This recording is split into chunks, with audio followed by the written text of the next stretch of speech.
On this episode of Kilts and Culture with USA Kilts, we got milk and Welsh cookies.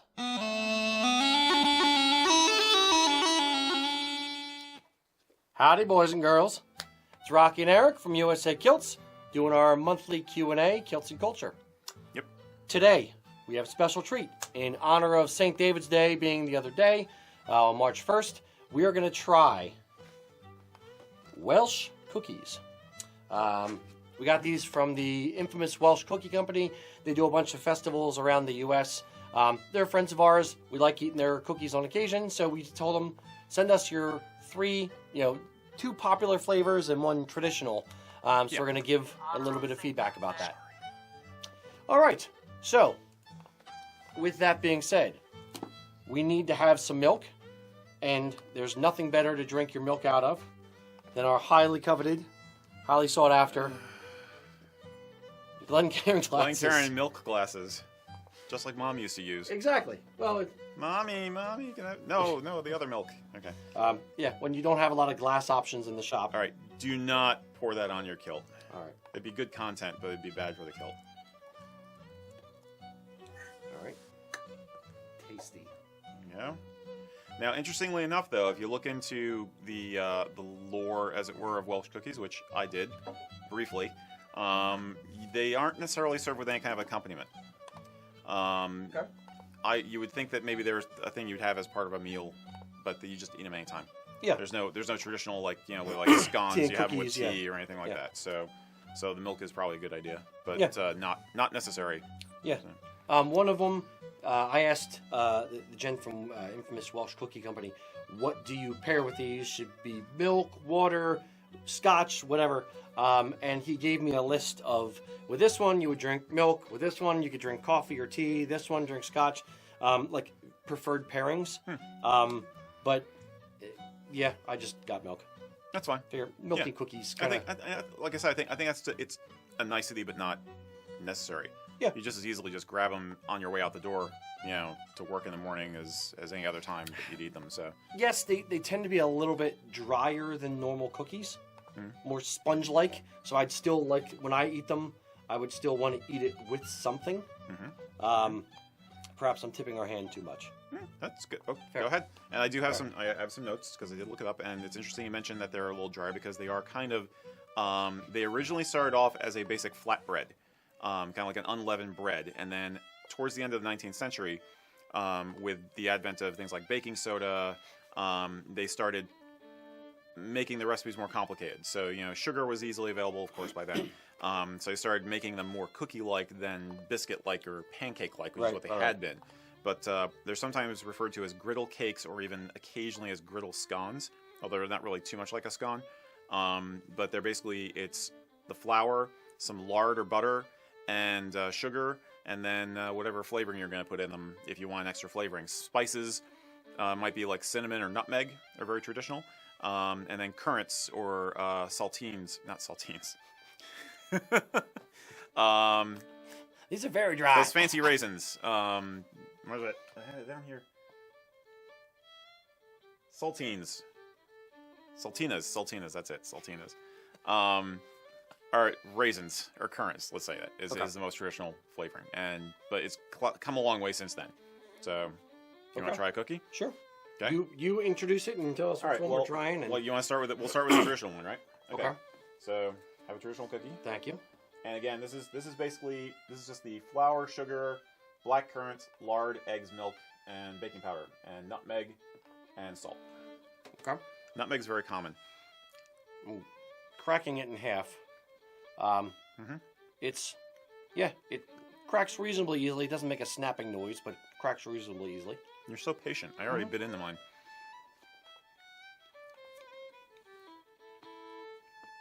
Okay.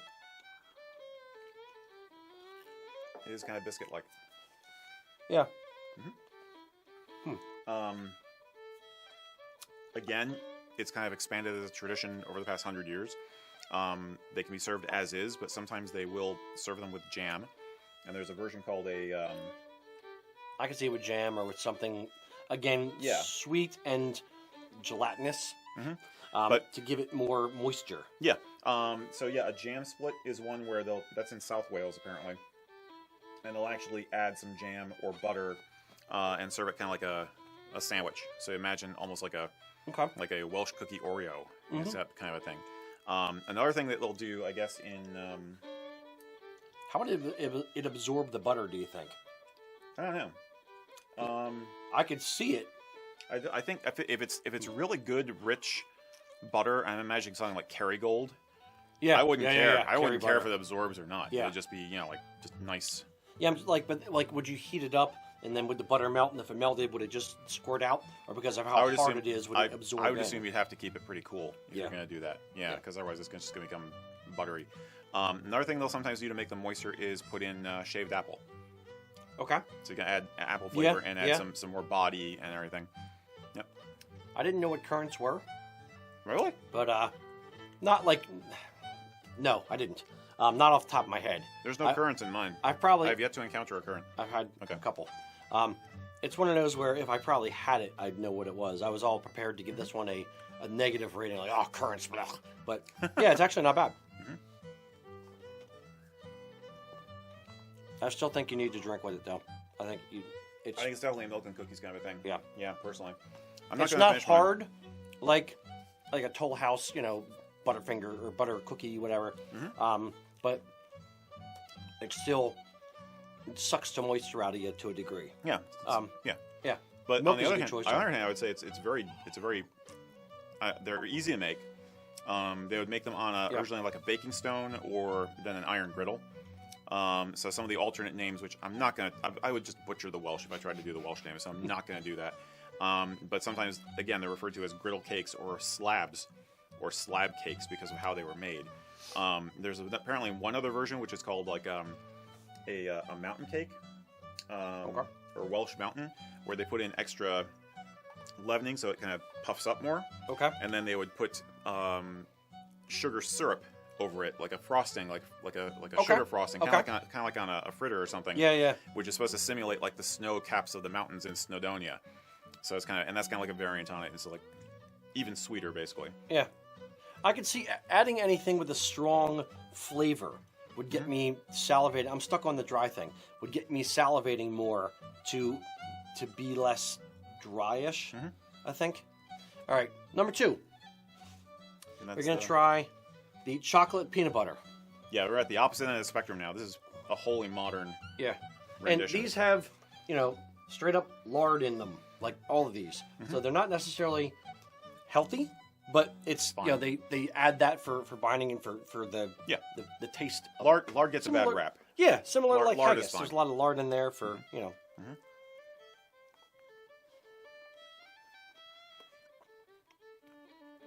Okay, this one's a little bit more moist. And the chocolate peanut butter flavor is nice. My kids would really dig this. It's very light flavor. It's not. Yeah, it's very delicate. Yeah, it's not like eating a Reese's Pieces. Yeah. It's not. Or something that's like artificial chocolate, artificial peanut butter in it to really give that punch. Yeah. Of like a Toll House cookie or whatever. Right. It's like a note. Yeah. It's like a nice chocolate peanut butter note. Yeah. To it, but it's very, very delicate, very light. Again, I mean, I guess you didn't necessarily consider these as a tea cake, but it feels like something you'd have for afternoon tea. It really does to me. I could totally see having these with some Earl Grey or something. Yeah, this is good. I'm a traditionalist, so I still like I like spiced cakes anyway. So I kind of like the traditional better than this, but it's good. Yeah, it's more fun than the chocolate bars we had last month. Jeez. It's like a very, very dense cake. It's not. It's sort of between. It's like it's between a cookie and like a super dense cake to me. It's good to remember though that like 100 years ago to 200 years ago, this is more like what a lot of traditional sweets and baked goods would be like. Yeah, they're not trying to make something contemporary. It's the Welsh cookies that are doing their own take on something traditional. So yeah, and they really did have they increased in complexity 100 years ago, but it's still a very simple thing. Yeah, I would encourage anybody who's interested in this to try making them at home. You can absolutely find recipes online, and it's fun. I could easily see this as a family activity with the kids. Yeah, It's like halfway between baking cookies and making pancakes, basically. So I could totally see it as a weekend project with your kids. Yeah. Yeah. So we have one last one to try. Okay. Last one is cherry hazelnut. Okay. Mr. Eric. I'll probably like this. Yep. And the last note I got off of the wiki about these was that there's another version called a Newport Lovely, which is actually was a form of Welsh cookie that was traditionally made by men as a token for their sweethearts, sometimes as an engagement gift even. So it was kind of like, you know, made with a love spoon. That's maybe it's entirely possible. Maybe you use the love spoon to mix the batter for the cookie, and you give it to her and say, "You sure are cute. Let's get hitched." That's a great Welsh accent. Thank that you. was the most convincing Welsh accent he's ever done. Well, I try. Oh, okay, they got real cherries in this one, so that's a big plus.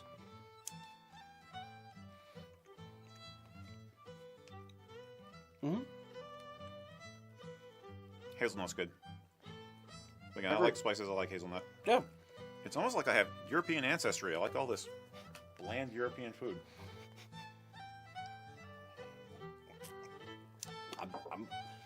The odd thing is, I'm finding that I'm drinking my milk out of this like I drink scotch, and I'm pulling air through it. That's got to be interesting. A good nose for the 2% Wawa milk. Yes, indeed. You can smell the grass from the pasture. Yep.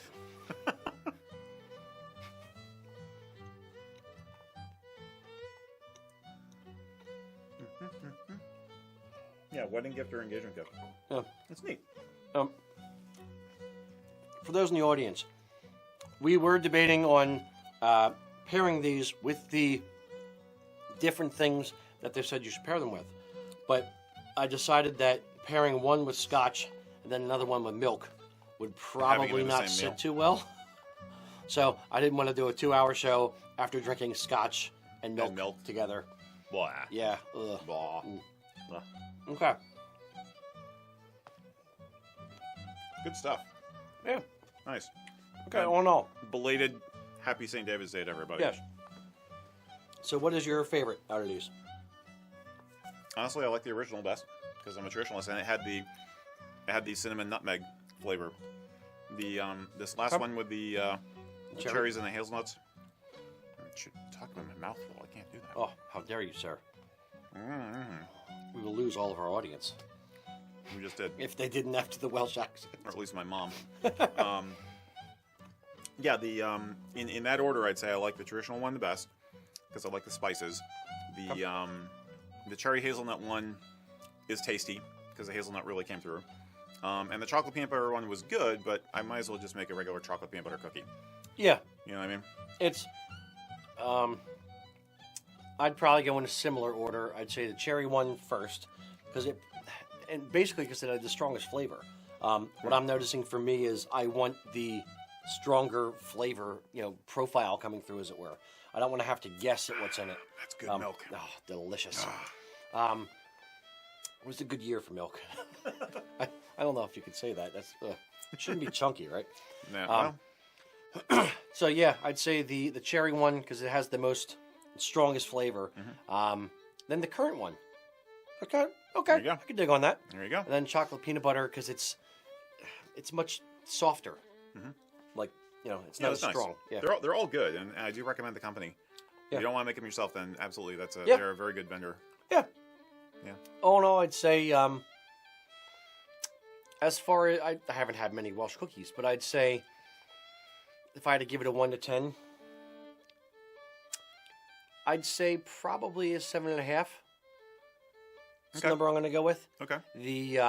I'm not a huge fan of super bland food, so I generally would probably prefer a regular cookie or whatever. Although I'm not really a super sweets kind of guy anyway. But yeah, 7.5. Okay. Cool. Yeah, I don't know if I can give a number for just the whole experience, or a number for the whole experience. I'd say probably like a 7. Okay. For my favorite, then I'd probably say maybe 7.5. Okay. But I have had other Welsh cookies before, and I do have a favorite from a local person who makes them for me. So, is that your wife? It might be. It's very possible. So it absolutely has to be your favorite one. Yep. Hi. Very good. All right. Should we start off with questions? We can. If you're ready, I am. Guys, if you have any questions for us, load them in the comments. And Lucas is indicating he has one over there, so we'll start off with Lucas. What do we got? All right.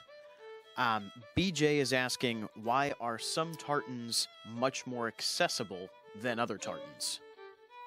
Accessible how, BJ?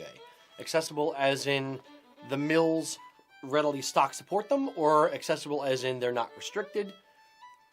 Does he have a...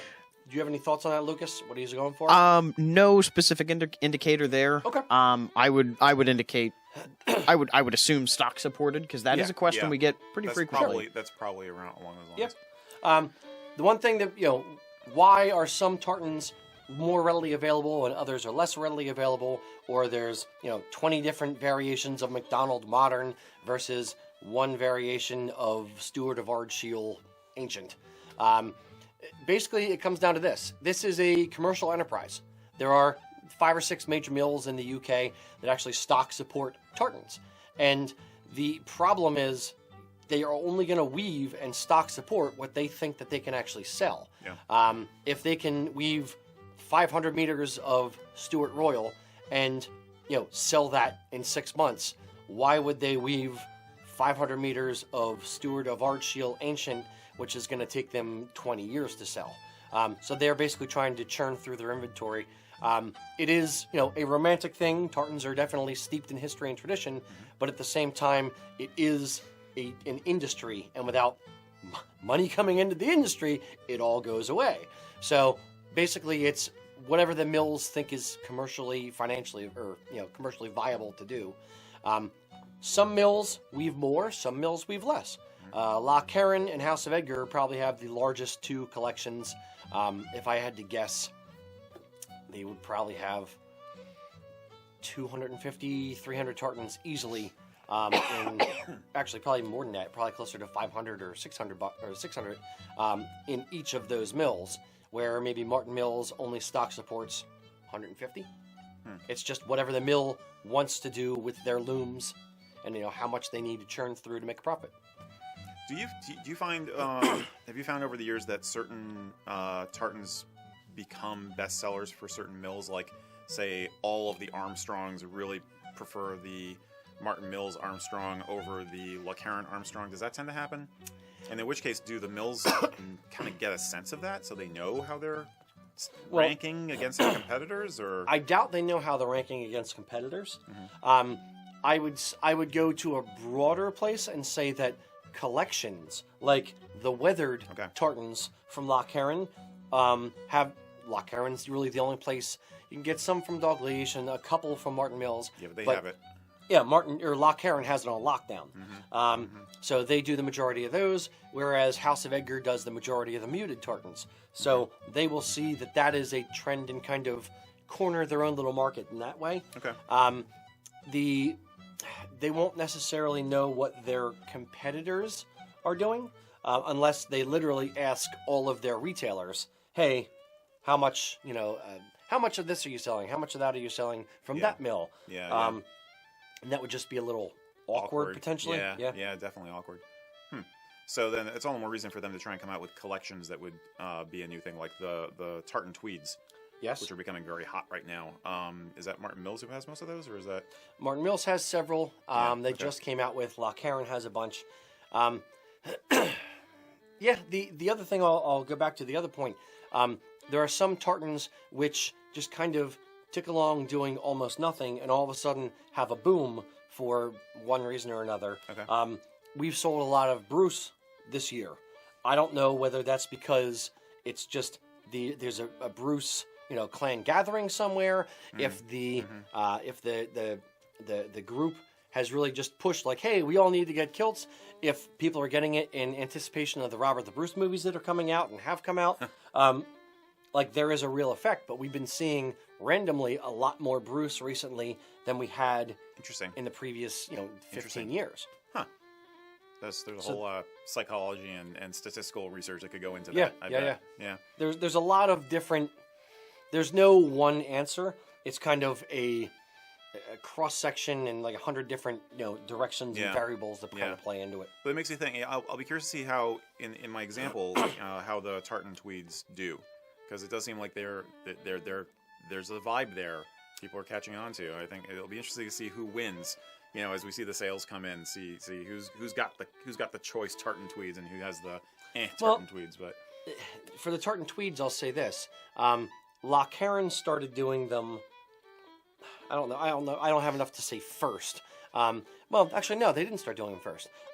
There was kind of a weird small movement, if you will, for the Harris Tweeds. A company or two that weave Harris Tweeds started weaving tartans out of Harris Tweed, and some of them started doing custom runs, like small custom runs of your individual tartan, but it was out of Harris Tweed type fabric. Okay. So Loch Heron took a couple different tartans, and they're not really clan tartans. It's their patriot tartan, and then they just kind of tweaked around the designs a little bit and some of the colors a little bit, and they started doing some tweeds. Now, but it's generic or universal type tartans. Martin Mills did it recently and came out with a collection of like 6 or 10, somewhere in there. And those were all, I think they're all clan tartans. Okay. So maybe they're trying to go the little bit more traditional route. All in all, if I'm going to guess, it's just a fashion trend. Oh yeah, I think it's definitely a fashion trend. I think it's something I think they're banking on it. Well, I don't know how quickly it'll die out. I think it's something that could become a mainstay for people who are really into kilting but they want something different. They want their clan tartan, but they want an alternate. Yeah. It's so yeah, exactly. I have obviously too. That's what we do. Yeah. Yeah. So yeah, we'll see. No, it's cool. In my mind, it's going to go similarly to the all black outfits. Okay. Going back about 10 years, let's say. All black outfits, meaning solid black kilt, solid black jacket, black hose, black shirt, black tie, became the in thing for the rental industry, just for something different to do. And then from there, they kind of leaned into the grays and the more like tonal things where it's like different gray, gray on gray tweeds like Highland, Granite, and Sterling, and a bunch of other ones that were about 6 or 8 years ago, kind of gained popularity. And then from there, it kind of went a little bit more towards the weathered tartans. And all the people started wanting weathers just as a different, more earthy feel. And with the weathered tartans, a lot more the tweeds came in, and the popularity of tweed in general, outside of Highland wear even, really came into being in the last 10 years, kind of had a bit of a resurgence. Right. So then that's that Downton Abbey effect that we talk about. Exactly. Yeah, people wanting the old stuff. And now they're just kind of, the mills are trying to figure out what the next cool thing is going to be. So, hey, let's make some tartan tweeds and see what happens. So they're just exploring and kind of pushing things forward and evolving a little bit and trying to do different things that are just fun and different within Highland wear. So that's kind of how it's going. I think it's pretty cool, but at some point it will, in my opinion, become a bit of a trend where it'll crest and then come back down on the other side. Okay. Lucas, did you have a comment? Yes, I had another question. Sure. Okay. David was saying he has our wool kilt hose, assuming the colored kilt hose that we have. Says he's a little bit, not allergic, but gets irritated by wearing them after a while. Okay. Did we have any other suggestions for him in addition to the cotton kilt hose that we have? Does he mean the hand-knit kilt hose or regular? I believe hose? It was the regular colored hose. Okay. The yes, no, kind of, sorta. The easy suggestion is get a pair of dress socks that are super thin and wear them underneath the kilt hose. Myself personally, with the hand knit kilt hose, after wearing them for a full day, my legs might itch a little bit. And then when I take them off, I can definitely feel like the relief and like and just scratching my legs. Yeah. Because you're wearing, a sweater right on your skin. So if you do have any kind of wool allergy or sensitivity, you might find a little bit of an issue there. either I would suggest the Lewis hose, which are a merino wool and acrylic kind of blend. They're a little bit softer. Yeah. Or the cotton hose where there's no wool at all. So that kind of bypasses the entire allergy potential. I'd opt for the Lewis hose first. The cotton hose are really cool, but I think if you're trying to look sharp, if you want something that's more all year round, I'd go with the Lewis hose. The cotton hose are great, but I definitely prefer those I just save those for warmer weather because they look good for what they are, but they also look a little on the thin side. Yeah. So if you want something that has that feel of being kilt hose, then go with the Lewis. Does what you wash the wool hose in make any difference? Like if you gentle wash with something like a woolite or a hypoallergenic soap or anything, does that help, or is it just? I don't know. Okay. I don't usually wash them.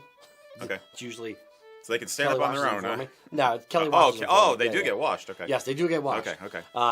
The staph infections. No.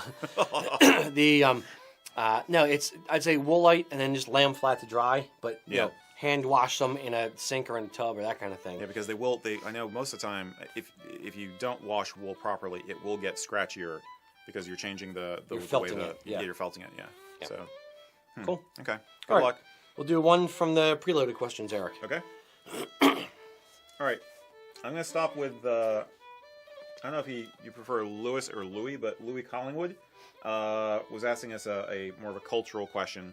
How do you handle it if someone is trying to take a quick picture of you, like even with your back turned to them, when you're in a store or another public place? I mean, he says, I've had this happen. At first it didn't seem like a big deal to me, but the more I think about the idea, the more it just seems rude.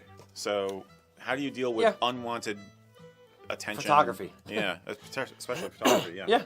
Yeah. There will be kilt paparazzi. It is part of, what you do. Think of it this way. You are, in your own way, a mini celebrity where people don't see, ooh, the guy in the kilt, oh my gosh, no one's going to believe me. So they want to take a picture. Yeah. So I have a little story about that. It happens to me on a quasi-regular basis, meaning, every couple months or so, if I'm out at dinner or something like that. You kind of just have to deal with it, kind of get over it. It's going to happen. There's nothing you can do. It is human nature. They see something different, they're going to want to capture it. Everyone has a phone in their pocket now, so they're going to want to take a picture of it. My favorite story with this is we were doing a festival out in Dublin, Ohio, and we had our little 10 by 20 booth, and we're standing inside the booth, and there are 3 teenage girls standing outside the booth, and the one girl pulls her phone up in like selfie mode and is looking over her shoulder at me kind of like this, and then clicking the picture, and I'm looking over, I can see she's doing it. Yeah. So she, sheepishly takes the picture and then, puts her head down and goes over to her friends, and they all kind of huddle around. So I just walk up behind them and said, "Excuse me, if you ask nicely, I'll let you take my picture." Right. And there's, woo, and they all just like scurry off. But but it's just one of those where it's just like, I don't know, people are going to be people, and sometimes they don't have manners, sometimes they do. Yeah, it is what it is. That was kind of because when this question came in, I went out to the production room and was asking guys, okay guys, I know this has probably happened to all of you guys, what do you think? And the consensus was kind of what you said, but it's like, if you would have asked me first, I would have been happy to give you a photo or even do a selfie with you, and we could have had some fun with it. But as it is, you're just being rude. So, it doesn't earn any respect or desire to play along. So, I mean, I guess you could do something, if you notice I'm doing it, you could do something like make a face or flip them off and try to ruin the photo. But I don't know if that's sinking to their level or not, in a way. Throw up some horns and, a lot of people I know that'd be fine. But, the one response that my friend Annie gave me was that this happened to her once, and she was saying, what I should have done, but I didn't think to do it at the time, was I should have whipped out my camera and taken a picture back at them, just to drive the point home. Yeah. So, it's kind of like answering the question, the what's under question is like you gotta decide what level you want to take it to in terms of whether you want to be polite or if you want to get in their face. I think it's gonna vary from person to person. You can ask them for copies of the photo. Like, hey, would you mind forwarding that to me? Thanks. Great, thanks. Right. Yeah, I don't know. I would do the KGB thing, just go and take the camera, like no pictures, smash it. But that's just me. Yeah, that may be frowned upon by police. It might be. Perhaps. But I do personally feel you should call them on it somehow, because it's not just us who deal with this. But it's just it's an invasion of privacy, and you're in a public place. They have every right legally to do it. It's just rude, So I would probably play nice and say, look, we could have had a nice time here if you had a little bit more moxie, a little bit more guts, and actually asked me. But I would definitely call him on it, somehow. Yeah, absolutely. Yeah. Mr. Lucas. Yes, we had a question from Roy, and Roy was asking, do we make 4XL and 5XL kilts? Sure. Yeah. There's no XL to our kilts. They're all going to be custom made. Yeah, it's all custom. Yeah, so whatever size you need, just let us know the waist, hips, length. We can make it to whatever size from, infant to largest man in the world. Yep, and we kind of have. And I think our record, we mentioned this a few months ago. Maybe it's changed since then. What's our record waistband? 76, was it? I think it was, it was in the 70s. Yeah, 76 inches waist. So, we can absolutely fit you. And it's not just us. Any custom kilt maker worth their salt should be able to fit you. If they give you problems about that, then they're probably not making it themselves. Yeah, they're probably just a middleman. Yep. Another question here from Baird, and Baird is asking us, how long does it take to get a custom tartan woven, and is it better to get more than just one kilt when you're ordering? Custom woven tartan depends on the mill. Some mills have a 6-week turnaround on cloth. Other mills have a 14, 15-week turnaround on cloth. So it really depends on which mill you're going to. And just like anything, economy of scale. The more material you order, the cheaper the price will be. So if you order just enough for one kilt, it's going to be a bit more money. If you order enough for 5 or 6 kilts, price is going to come down accordingly. Yep. Always best to get your friends, get your family, get your whole club interested in the project. It can be a really good experience that way too. There's a lot of future photo ops that are going to happen if you have like your whole crew in the custom tartan that you did, which is awesome. But it makes it cheaper. Yeah. Yep. All right, Mr. Eric, do another preloaded one. Would you prefer a technical question or another culture question? Yes. Okay, well, let's do a technical one. This is a simpler one. Casey was asking us, if you're ordering ghillie brogues online, how can you best hedge your bets or make sure that you're going to get a good fit? It's true of ordering any clothes online, I think. Well, clothes, it's more shoes for me. Yeah. The ghillie brogues that we carry are run pretty much true to size. So we always tell people they run true to size. So whatever dress you normally wear, get that. But ultimately you're buying shoes online. There is still a bit of a, fudge factor. There's still a bit of a, nervous. It's not going to fit quite right in the width or quite right in the length or whatever. Mm-hmm. So they're just like buying a pair of sneakers or, a pair of Birkenstocks or whatever footwear you buy online. Don't wear Birkenstocks with a kilt though. But whatever kind of footwear you wear online, unless you know the brand and you know your exact size in that brand, it's always going to be a little bit of a crapshoot. I'd say for our ghillies, we get, Lucas, back me up on this, for percentage of returns in ghillie brogues for exchanges, maybe 5%, 1 out of 20. Yeah, it's pretty minimal. Yeah. That's good. So I'd say, when in doubt, order the size that you wear most often, and then try it from there. Yeah, and we can only speak to what we know, since we're not in the shipping rooms of other companies that sell ghillie brogues. Yeah. We do sometimes advise going like a half size up if you think you need a little more room. Width. If you need a width, we do sell one type of shoe that comes in wide sizes, but that's more of our top of the line one, and our regular ghillies do not necessarily come in wide sizes, so you might want to fudge the size based on that. But we try to make returns or exchanges pretty easy.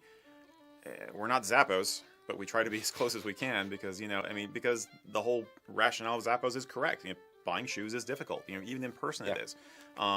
Whoever you're dealing with, whether it's us or somebody else, the other thing I would say is try them on at home and make sure you're trying them on a carpeted floor and the shoes are nice and pristine. So if you do need to return them, you can easily do so and nobody's going to give you a hassle.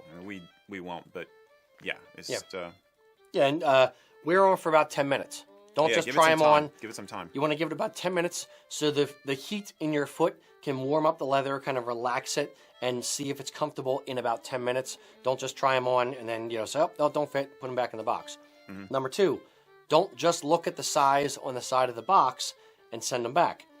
The ghillie brogues that we sell are made in UK sizes, which is a size different than your US size. Yep. So if you order a US 10.5, we will send you a US 10.5 / UK 9.5. Mm-hmm. Now, the size inside the shoe is going to say 9.5, but that is equivalent of a US men's 10.5. Yep. So just keep that in mind. Don't just open the box and say, oh, they sent the wrong shoe size and send them back. Try them on, wear them for about 10 minutes, wear them on carpet, and then make the judgment call from there. Yeah. Hopefully that's the same with other shoe sellers, but we can only talk about how we do it. So good luck. Cool. You want another one from me or you want one from you, Lucas? I'll do another one for you. Okay. Now I'm going to hit you with a culture question then. Tim Bacon was asking us, this is an interesting one. Do you think it's okay to use Scottish terms or Scottish spellings or pronunciations of slang if you're an American? For instance, like saying dram or we or canai or things like that. Like canai, tomato. Is that mocking, or is that an homage, or is that somewhere in the middle? I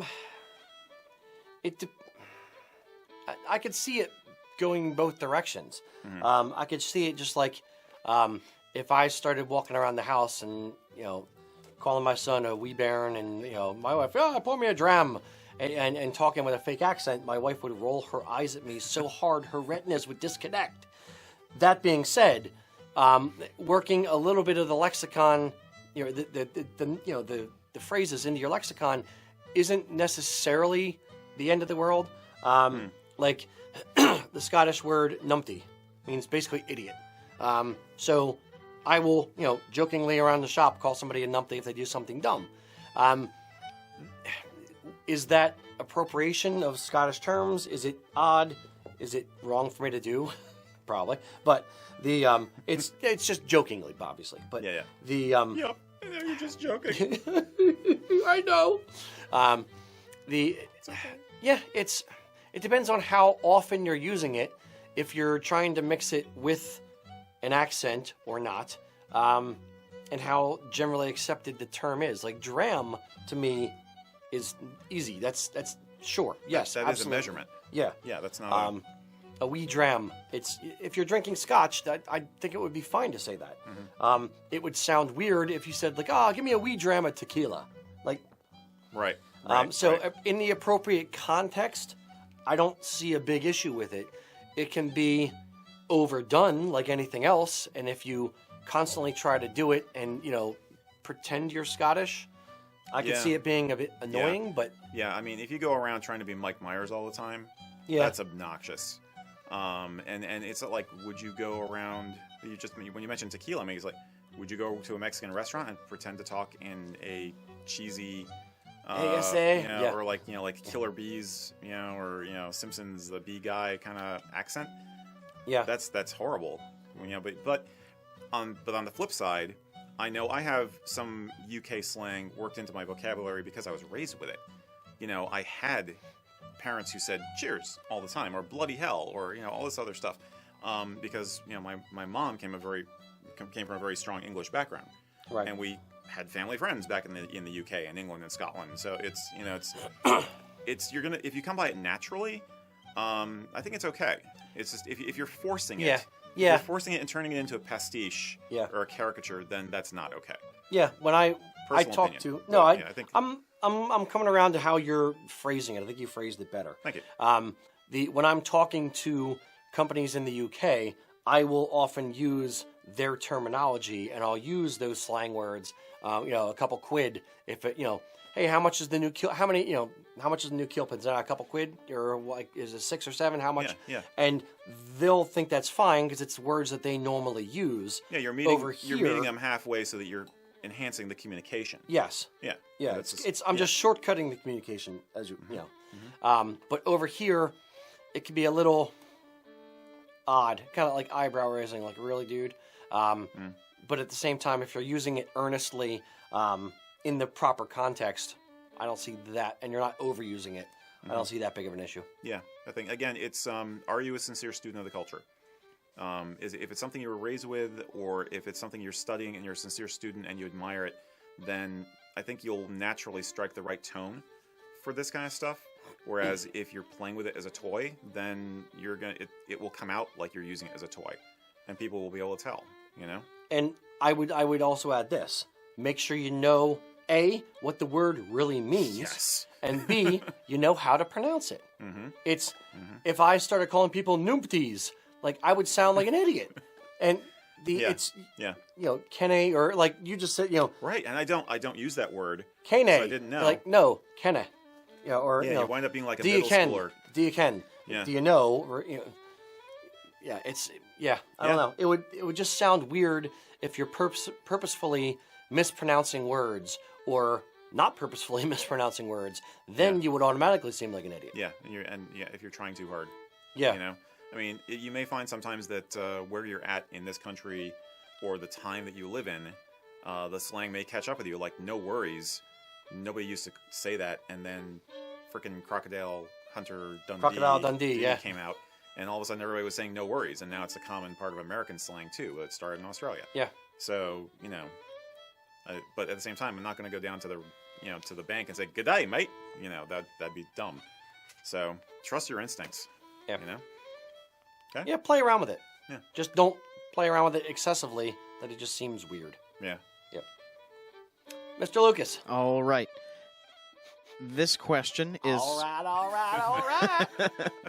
This question is from Liza, who's asking, do you guys have a recommendation on what tweed vest hue would work well with Irish National kilts?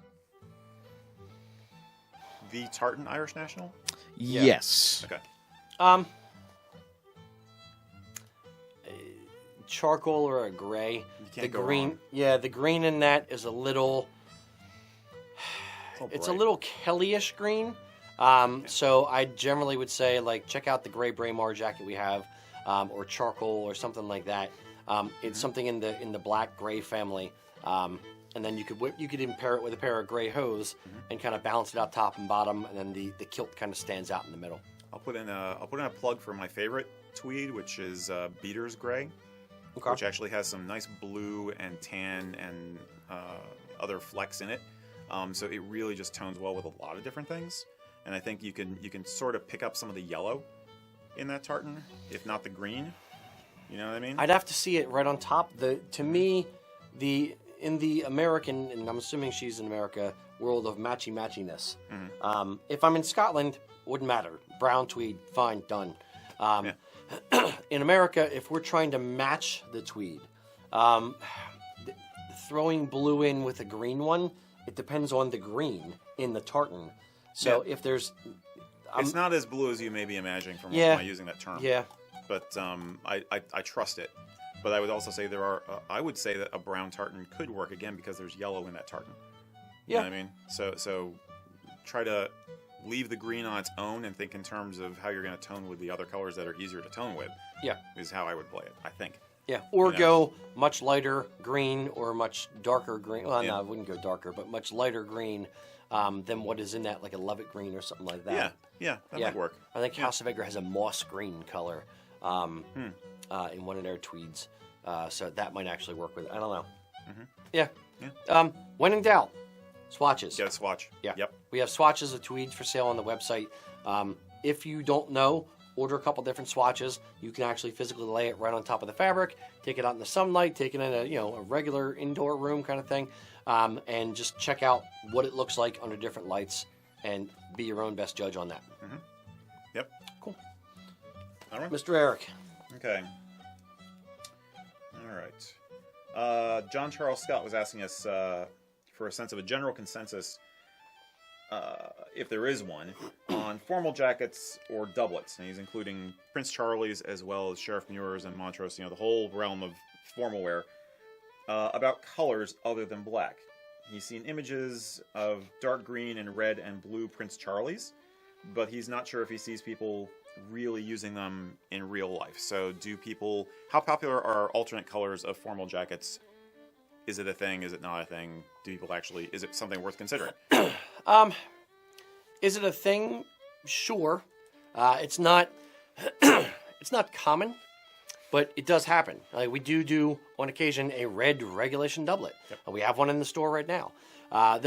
You can do other colors, but the mileage you're going to get out of a different color may be a little bit less than a just solid black Prince Charlie. The mileage you're going to get out of a Sheriffmuir may be less than the mileage you get out of an Argyle. So it comes down to budget and how special you want to be, how special you want to feel. Right. Do you want to be the only person in the world with a Highland green tweed Sheriffmuir jacket? And if so, where would you wear that? You have to kind of think of the Everywhere. context. Fair. You have to kind of think of the context where you would normally wear a Sheriffmuir, but it's going to, to your point, wearing it everywhere, you would look costumey versus You could. having the correct context and the correct materials for that context. I agree. It's we tend to sell them to people who want to be extra peacocky. They have a large personality. Sometimes they're super into tradition, so they're being inspired by more retro looks, again, like Victorian stuff and everything. Yeah. But it is a different way to go than traditional black formal wear, which actually comes from the Victorians also, where you're supposed to be simply elegant with everything except for the tartan, and that's kind of borrowed from Saxon formal wear, where you're supposed to be simply elegant and not detract from the outfit of the girl you're with. The reason you wear a black and white tuxedo is so that you are elegant and trim, you know what I mean, and put You together. are an accessory. But you are an accessory. She's the belle of the ball, quite literally. So if you want to be the belle of the ball and your partner who's going with you to the event doesn't mind, then yeah, flaunt it.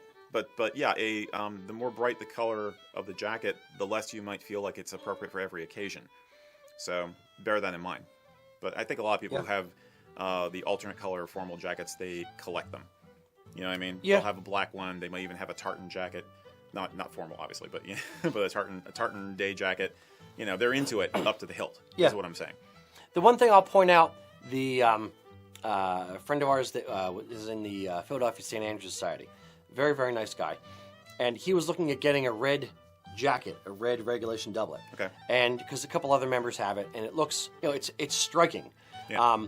But if you're in it from a fashion-ish perspective, where you're doing it to be different and just wear something for the, not shock value, but you know what I mean. Yeah. What he said, and I was like, was my mama told me, he's from the South, he said, my mama told me, you get a red jacket, you wear that red jacket once. Okay. Basically, once you've worn a red regulation doublet, either you will wear it every single time and you're going to be that will define you, then you're the guy that wears the red jacket. Yeah. Or you wear it once and then put it away. Yeah. Because what do you do for an encore? Yeah, effectively, Yeah. yes. Yeah. Interesting point. Yeah, indeed. Yeah. Yes, yes. Your turn. Mr. Lucas. Hey, I have a question for you, which I don't think you guys have been asked before. Mickey was asking us, who actually came to the store and got his kilt recently. Cool. Very cool. Thank you.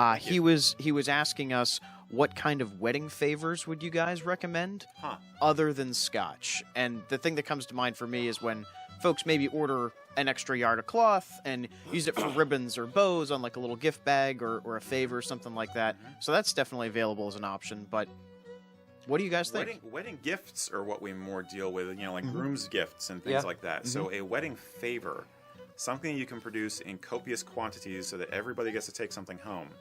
That's an interesting question. Well, It depends on your budget. Absolutely. If you tell me you want to spend $3 per item or $5 per item versus $25 per item, it's going to be a different response. If you said to me that $25 per item and you need 200 of them, then I would say we can actually have like a custom cap badge made with your name and the date, or, you know, wedding bells in the center and then the date on it or whatever. We could do something like that. Like, that's just off the cuff, That's pretty BA. pie skying. Yeah. I like that.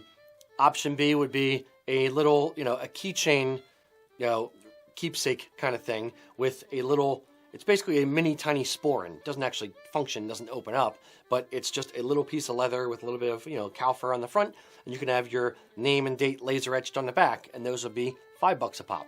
So anywhere in that area would be two cool ideas. Yeah. I'm trying to think of anything else. Wedding favors are usually like what, $10? I don't know. Ish. You spend We made our own. about. I know. Yeah, a lot of people make their own. So that's I was going to say, from a DIY standpoint, buying the cloth. you might want to buy the cloth if possible. It'd be cool if you could get like polyviscose or something else that's the tartan that you're wearing or somebody's wearing. My thought was, what if you did like sachets of like heather or lilac and stuff? There's certain flowers that are very traditional for Celtic wedding ceremonies. You could actually, if you have somebody who's crafty with that kind of stuff, you could actually make sachets, and that's something that would appeal to the ladies for certain. Edibles. Consumables. Yes, consumables. Hey, how about Welsh cookies? No, seriously, consumables are great. No, Walker's shortbread. Yeah. Tied up with a bit of tartan. I've been to weddings where those are the wedding favors. Mm-hmm. For Kelly, my wedding, ours was kind of like, we both love Ocean City, New Jersey. So we actually got Shriver's saltwater taffy. We got some shells and made them into like holiday decoration things. We did a lot of that stuff ourselves. But it was from a place that meant something to us and a lot of our friends and family down there. Yeah. So you could do that same kind of thing with Scotland. Get Walker's shortbread, or get some Scottish candies. Yeah. And put that little gift basket, not basket, but little gift sack for each of the people at the wedding party of Scottish edibles. And a lot of times for wedding favors, people don't. I'll put this bluntly: people don't care about your wedding favors. So either you're going to spend a lot of money and not get a lot of bang for your buck out of it, because if you do something and spend a lot of time on it, the people who are receiving it don't necessarily care about the gift unless they are really, really close to you. So edible things are always a great idea, because everyone loves a little cookie or a little treat. Or to the thing that you said you didn't like, the scotch glasses, that would be a great idea for if you know a lot of people who like drinking scotch or whiskey or things like that, just to have in their own house for when guests come over, they can have a nice glass to drink out of. So those are things that we typically try to suggest to people, are things that the end consumer, the people, your guests, will actually care about, use, or want to reuse, years down the road, or enjoy eating the candy and the different tastes of Scotland that you're giving them at the wedding. I think, I agree. I think the consumables is a great idea. Not a lot of people want to keep the mementos of wedding favors around for a long time. Yeah. I happen to have a couple that we have kept around because they're just kind of goofy and cool. Like, we have these chopsticks that our friends did as their wedding favor. They basically just Sharpied their names and date on the chopsticks, because they had Asian food for the dinner reception. But okay, so look at our wedding planner guide and blog entries on the website, because any of the traditions that go with a Celtic wedding, and I'm using the term very loosely when I say Celtic, by the way, but an Irish or a Scottish traditional kind of a wedding. For instance, if you're doing a scramble, which is basically where the bride and groom throw coins out on the ground and the kids go after them, you have little packets of coins, good luck coins or chocolate coins as a wedding favor. If you do the jumping the broom thing, you could have little toy brooms like you can get at Michael's. Use those. Give everyone a dustpan and brush for the wedding. Inscribed with the date. If you're Irish, you could do like little miniature Bridget crosses. Yeah. There's kind of stuff like that. I'd say basically pick a theme in your wedding ceremony, and then build something tiny out of that, preferably consumable. Yeah. There you go. I'm a genius. Maybe. I hope that helps, actually. I really do hope that helps. I think that was actually some pretty good thoughts. Yeah, cool. Yeah. Should I do another one? Sure. You want to do? Okay. Michael is wondering, do some kilt pleating styles resist losing their pleats better? Like, is a box pleat or a knife pleat or any of that stuff better at keeping crisp, good-looking pleats over time than some other type of kilt? Or is that just a maintenance thing that's going to come in with any kind of kilt? Yeah. The style of pleating is not going to, in my opinion, is not going to really influence with how well the kilt holds a pleat.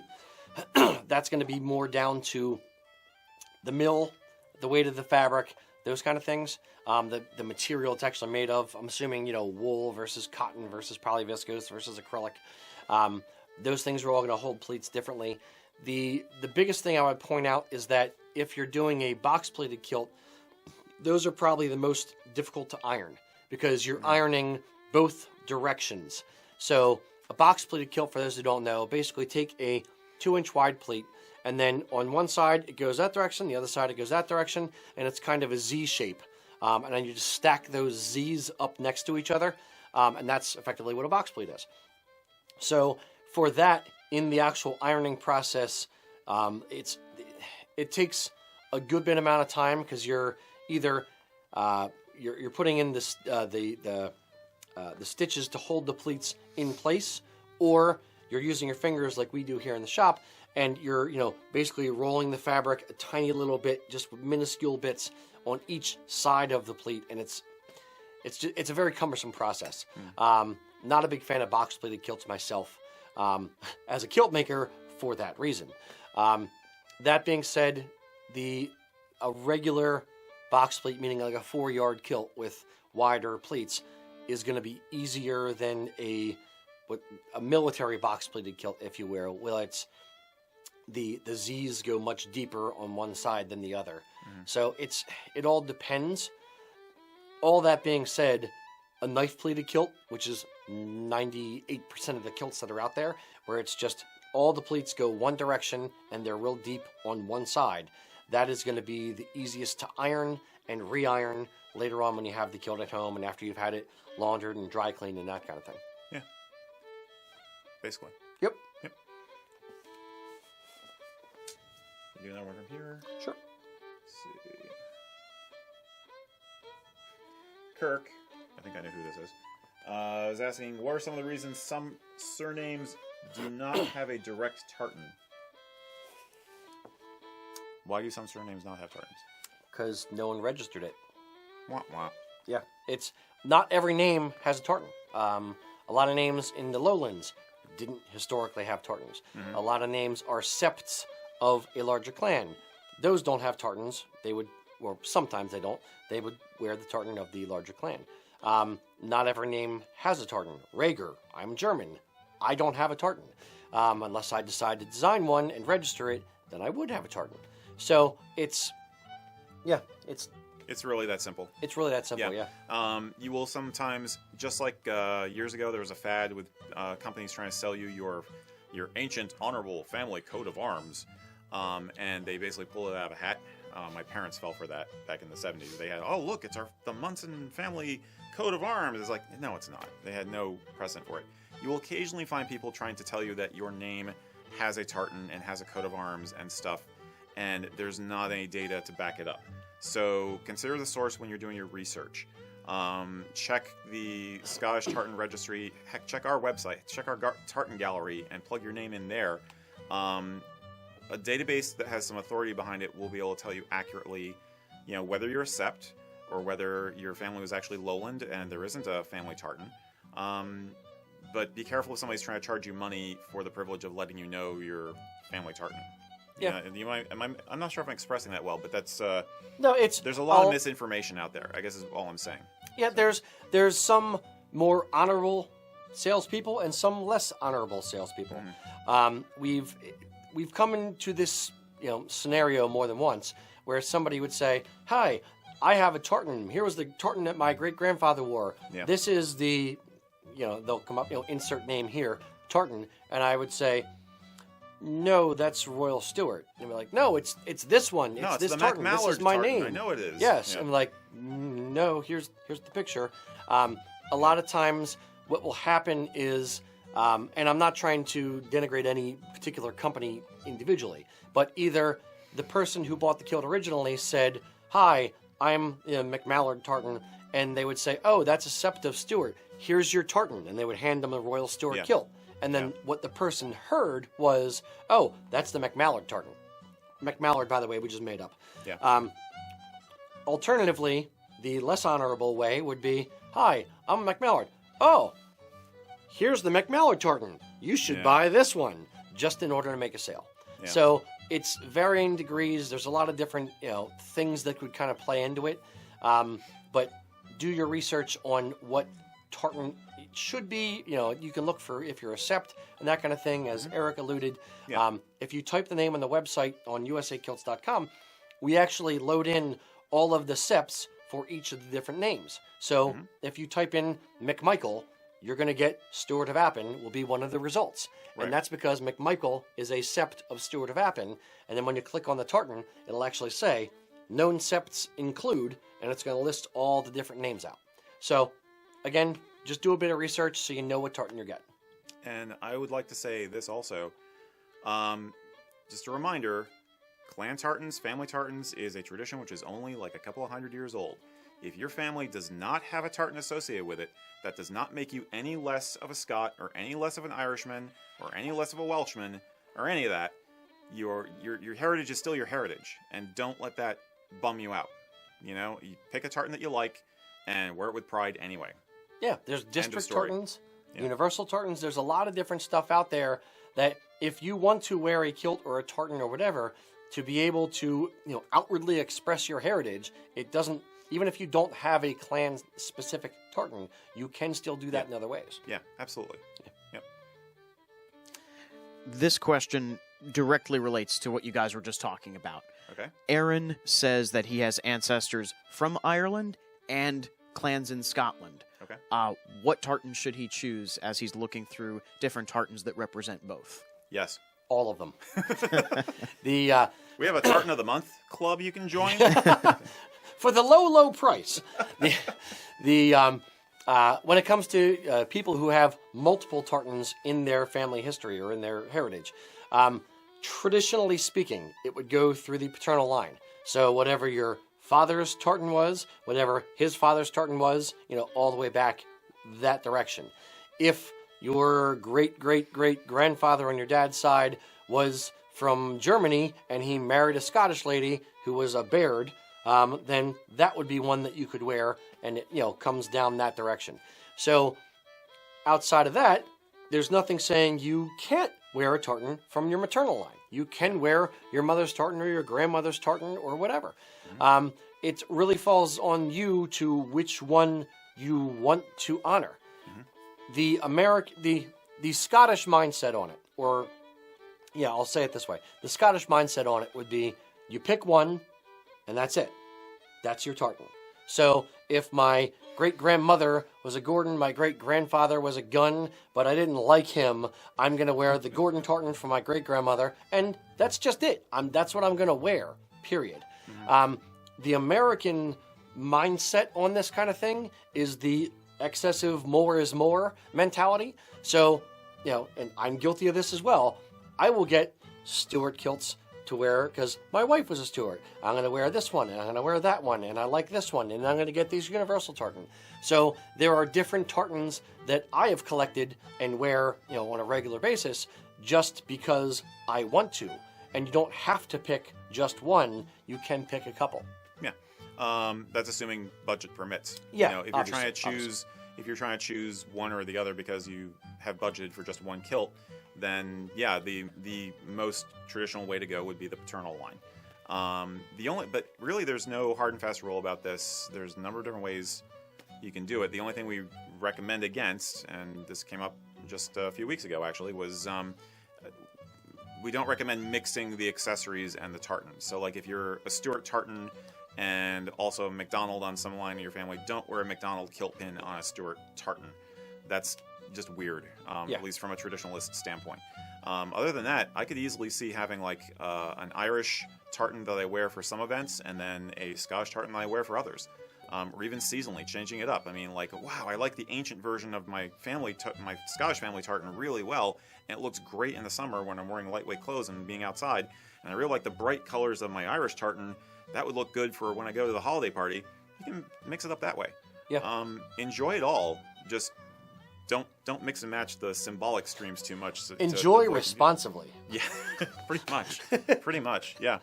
As he lifts his scotch glass. Yeah, I don't know if we helped or just made it worse for you to make a decision, but don't worry too much about it. Yeah, there's no wrong answer. It comes down to personal preference. Yeah. Mr. Lucas. Yes, jumping back to way earlier in the thread. Cameron was asking, what tartans are you guys wearing today? I forgot to do it again. We always forget. This is the Welsh cookie crumb tartan. This is the Scruffy Wallace. Ta-da! This is one of my semi-traditional kilts, and this is the tartan we did for him. He is the former bagpiper for the Dropkick Murphys. And this is awesome Irish tartan, especially good for this time of year where the St. Pat's coming up. Absolutely. I'm wearing the Stewart of Appin muted tartan. My wife is a Stewart of Appin. I really like this tartan, so it's one that I wear for her. Aww. Love you, honey. Wow, yeah, I got the cookie thing in with my wife. I You know. got the tartan thing in? Dude, stacking points yeah, today. Yeah, I might be allowed to sleep inside tonight. Too bad neither of them care to watch our videos. Yeah, mine's too busy. Yeah, pretty much. Should I do one? Sure. Okay.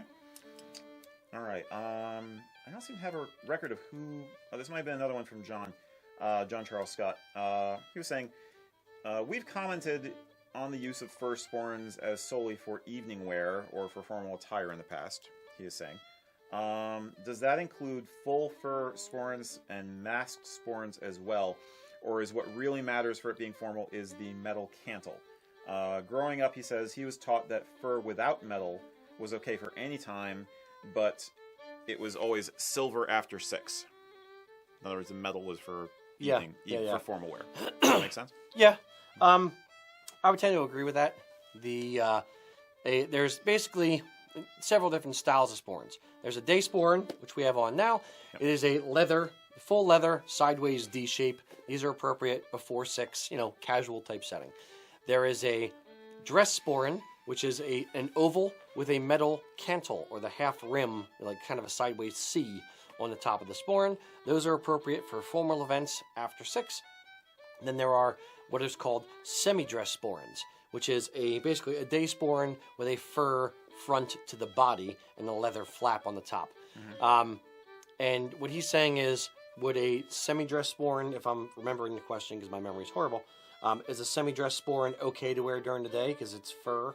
Yeah, I think he's trying to confirm if what he was taught is still true, that basically fur on its own is not the deciding factor. I mean, can you wear fur, or is a full mask sporran too much for during the day, or could you wear a full mask sporran anytime you want? A full mask sporran, I think we've touched on this before in previous episodes. A full mask sporran is a full head of an animal on the top as the flap of the bag. So a full mask sporran generally are very, very expensive. I mean, you're talking $500-600 for a reasonable quality one. And you can wear them as day wear because it does not have the metal rim on the top. That being said, the majority of the time people reserve them for dress because they're $500-600, and you don't want to, spill Guinness on your $600 sporran. So generally, you reserve them for more formal events. That being said, there's nothing saying that you can't wear it to the Celtic festival or to the pub or whatever. It's a bit much.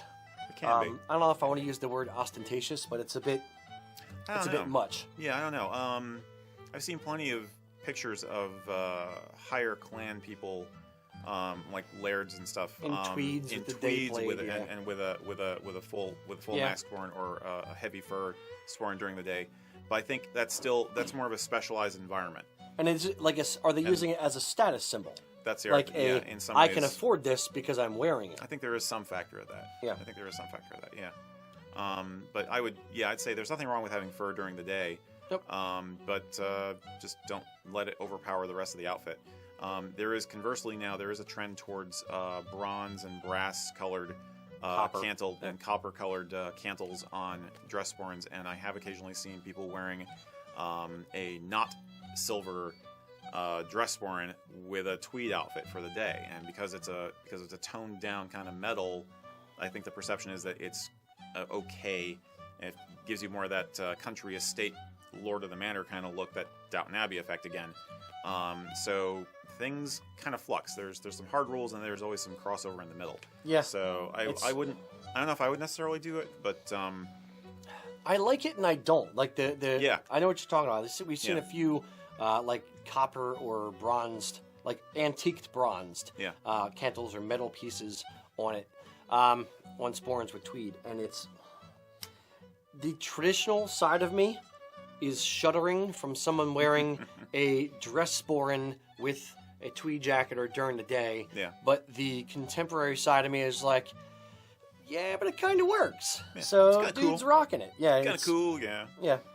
So I don't know. It's going to come down to personal preference and taste on it. It always does. But it's, do you like it? If you like it, no one is going to string you up for wanting to wear a copper cantle sporran during the day. But yeah, you could wear fur. I would say fur is fine any time of day. Yeah. And a nice semi-dress sporran is actually a really easy way to dress up an outfit just enough. I have a skunk pelt semi-dress, and I get a lot of compliments on it because it's just a little bit different, a little bit fancy, but it's not too much. So, yeah, hopefully that helps. Cool, Mr. Lucas. Yes, that is a really cool sporran, Eric. Thank you. The skunk pelt. I know where you can get one just like it. Definitely some sporran envy there. There was a question here from Don, who, going back in the thread here, I did answer him via the chat here, but I wanted you guys to address it as well. Don's asking us, do we resize old kilts? He has an old army kilt that he would like to have resized. It's in good shape, he says, other than the size. No. In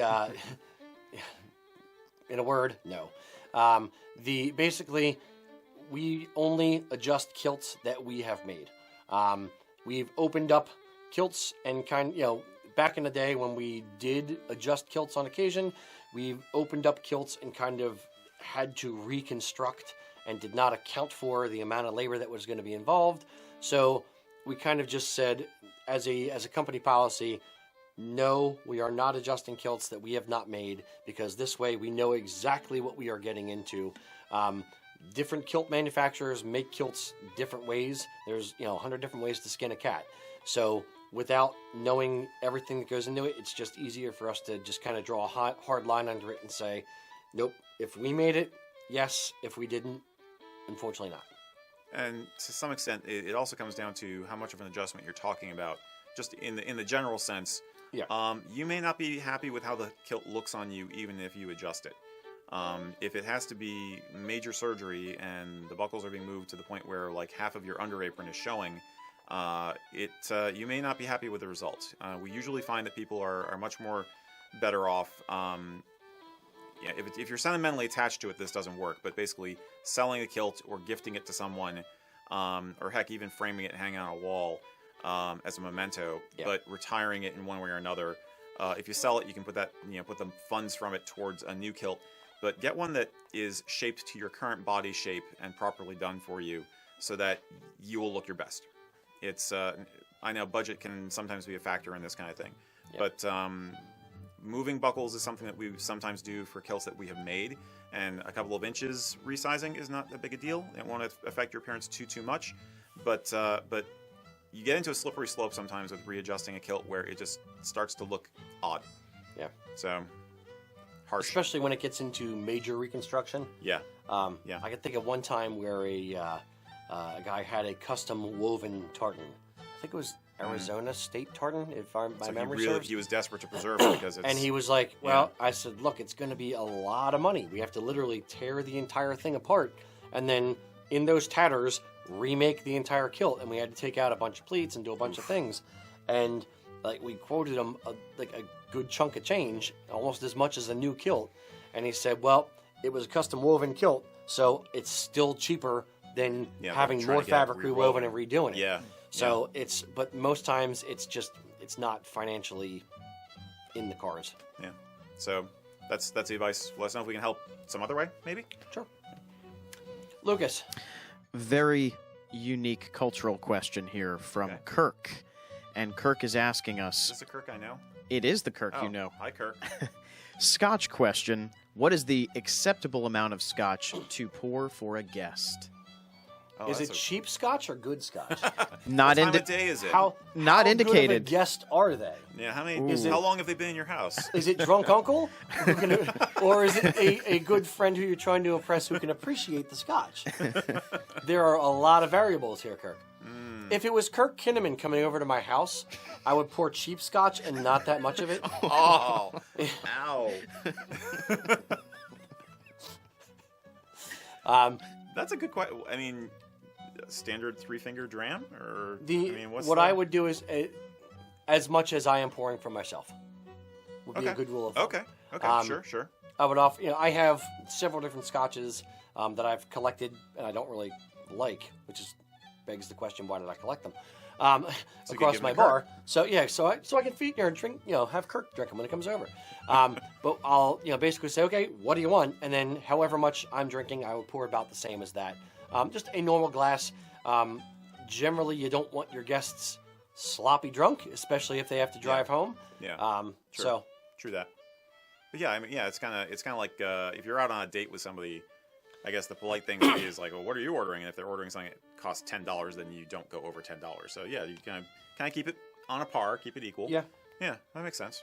It also depends on, I'll say this, if it's to the date thing, it's you want to make sure that, if you're out with a girl and she weighs 120 pounds and you weigh 250 pounds, you're not pouring the same amount. Yeah, You want to make sure it's, on par and, within the bounds of good taste and, not being sloppy. And I would also say that it may depend sometimes on how experienced the guest is with scotch.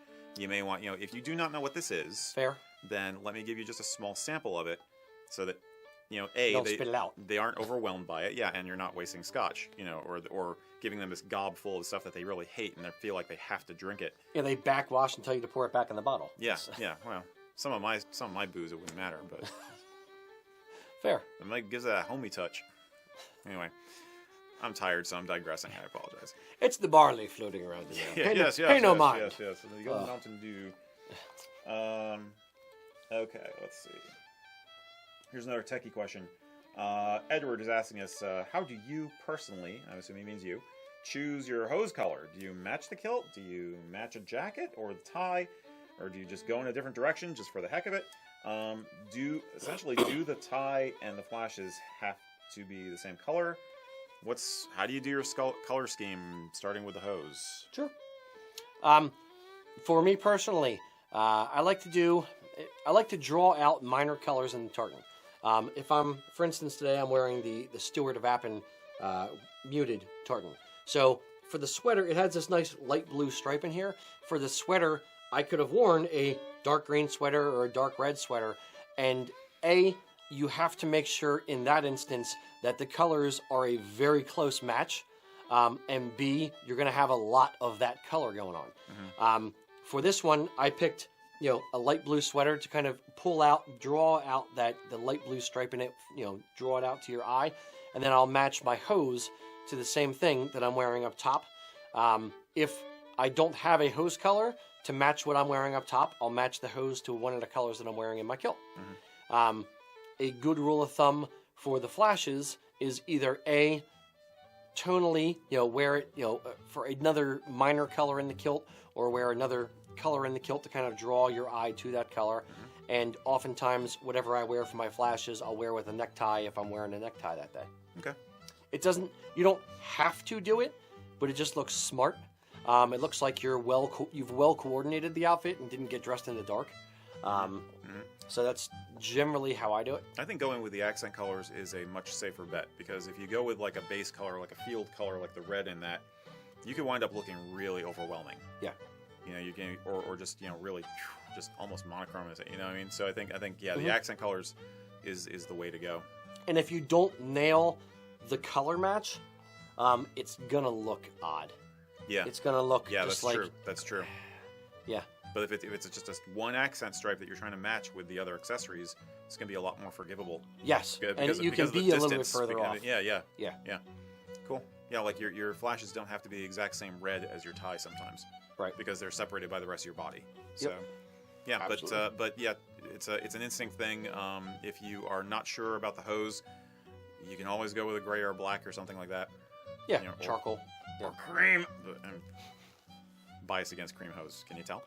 But yeah, I think go for the accent stripe. Yeah. Cool. Mr. Lucas. All right. A culture question and then a technical question. Let's see here. Gary is asking you both, what would be the first places you would want to visit on a trip going to Scotland? Okay. The pub. If I'm honest, Okay. you land in the plane, you're tired, you just want to have a nice pint. The very first thing you want to visit. Okay. In that case, you might as well say the restroom. You get off the plane, you want to go to the back. Come on, man. Come on. How about a site? A site. Come on, cultural come on. significance. Fine. Yes. Fine.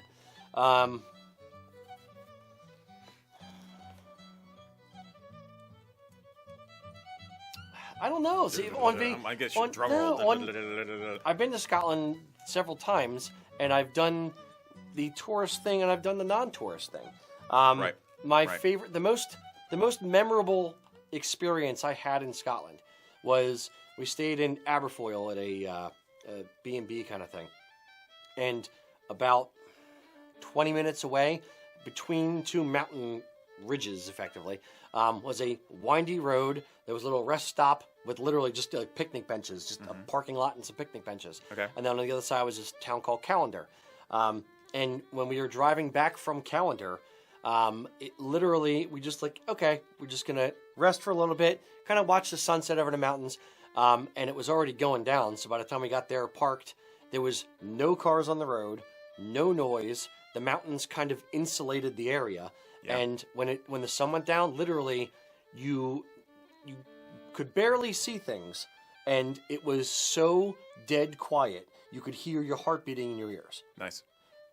That is one of the first places I would want to go, is somewhere as calming and serene as that. Yep. I've done the castle thing. I've done the tourist thing. I've done the where the locals drink and eat kind of thing. Mm-hmm. So that's the one memory that really sticks out, is just this dead quiet and beauty of the sun going down over the mountains in Scotland. Mm-hmm.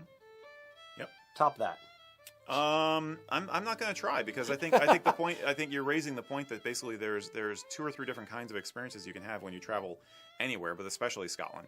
And you want to try and get all of them. Yeah, you want know, a flavor. You want the whole flavor. Yeah. You want the big history, and you want the little history, and you want the personal experience with the people, and you want the land. and you want the landscape. Yeah. So, so for pure emotional impact, I'd have to go in the off season if there is an off season. I doubt there is an off season, but to avoid as many people as possible, I would love to watch a sunset over Culloden Moor. There is an off season. It's called Okay. January. Okay, I would totally do that just for that sake of being there for that. And I want to go to Scotch Bray, which in some ways you could say is not strictly Scotland proper, but one of the oldest human habitations ever discovered. Is that in the Orkneys or? Yeah, it's in the Orkneys. Yeah. So I would absolutely love to see that. And yeah, basically other than that, it'd be about finding people. Yeah. Well, there is Gold Brothers, of course.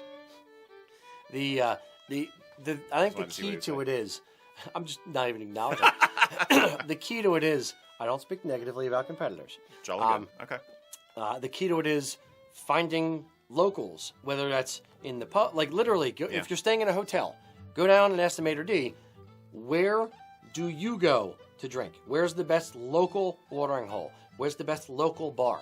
Not, walking up and down the Royal Mile, though there's nothing wrong with that, but check out where the locals go. If you want a true, authentic experience, You don't want the watered down, McDonald's version of Scotland. You want real haggis. You want real neeps and tatties. You want real bangers and mash in Ireland. You want to have an authentic experience. When we were in Ireland, we literally said, okay, where's the best place to go to hear session music in County Clare? And we would go there and just sit in a pub and listen. Musicians filed in. There was a fire, a peat brick fire. Musicians just filed in. Legit. We had pints of Guinness on the table, and I remember Kelly literally put her camcorder on the table with a pint of Guinness sitting there, and just videotaped an hour and a half of session music. That was it, and that was an authentic experience. Yeah. Versus taking a guided tour of a particular castle. There's knowledge there and there's history there, and that's fun as well. Yeah. But it's not how people are living today. So it's a different angle on the culture. I'm more of a history nut than you are, so I have a slightly different perspective. I did think of one other. I would really like to climb up Arthur's Seat. Actually, you agree with that one, Lucas? Yeah. I've been to Edinburgh a couple times, Yeah. and I haven't definitely regretted that. I really want to do that. But yeah, I think getting a sense for the real life going on there, and feeling the culture that's just seeping into the everyday is important. I do think going to historic sites is valuable. If you can do it in as quiet a way as possible, avoiding tour groups is great. If you talk to docents or tour guides, be incredibly respectful and friendly with them. They're there to educate, and so often they're answering the same questions over and over again. Or they're dealing with people who are just not really into it. They're just like, oh, this is the next stop on the tour. If you show interest, you will get better information from them, and you can have a richer experience at the historic site. Yeah. Speaking as one who has been an interpreter, so there's a lot to be said for that too. And look for historic things and cultural things that are off the beaten path. And off season. And off season helps a lot. Yeah. A lot of times it's going to be cold. You're going to worry a little bit about weather conditions, but whenever there's a trade show in the UK in January, and when I go to Scotland, it's generally in January. I lump in the trade show to the trip, but we've gone to Inverness, we've gone to Fort William, we've gone to Glasgow, Edinburgh. Like we've visited different areas. We've been to Culloden, and seen different things in January, and there's a lot less people there, especially at Culloden. I remember there was probably at this beautiful historical site 25 people we saw while circling the entire battlefield when we were there. Yeah. And then we went to the Clava Cairns, which is 20 minutes or so from Culloden battlefield. And there was no one there. Zero.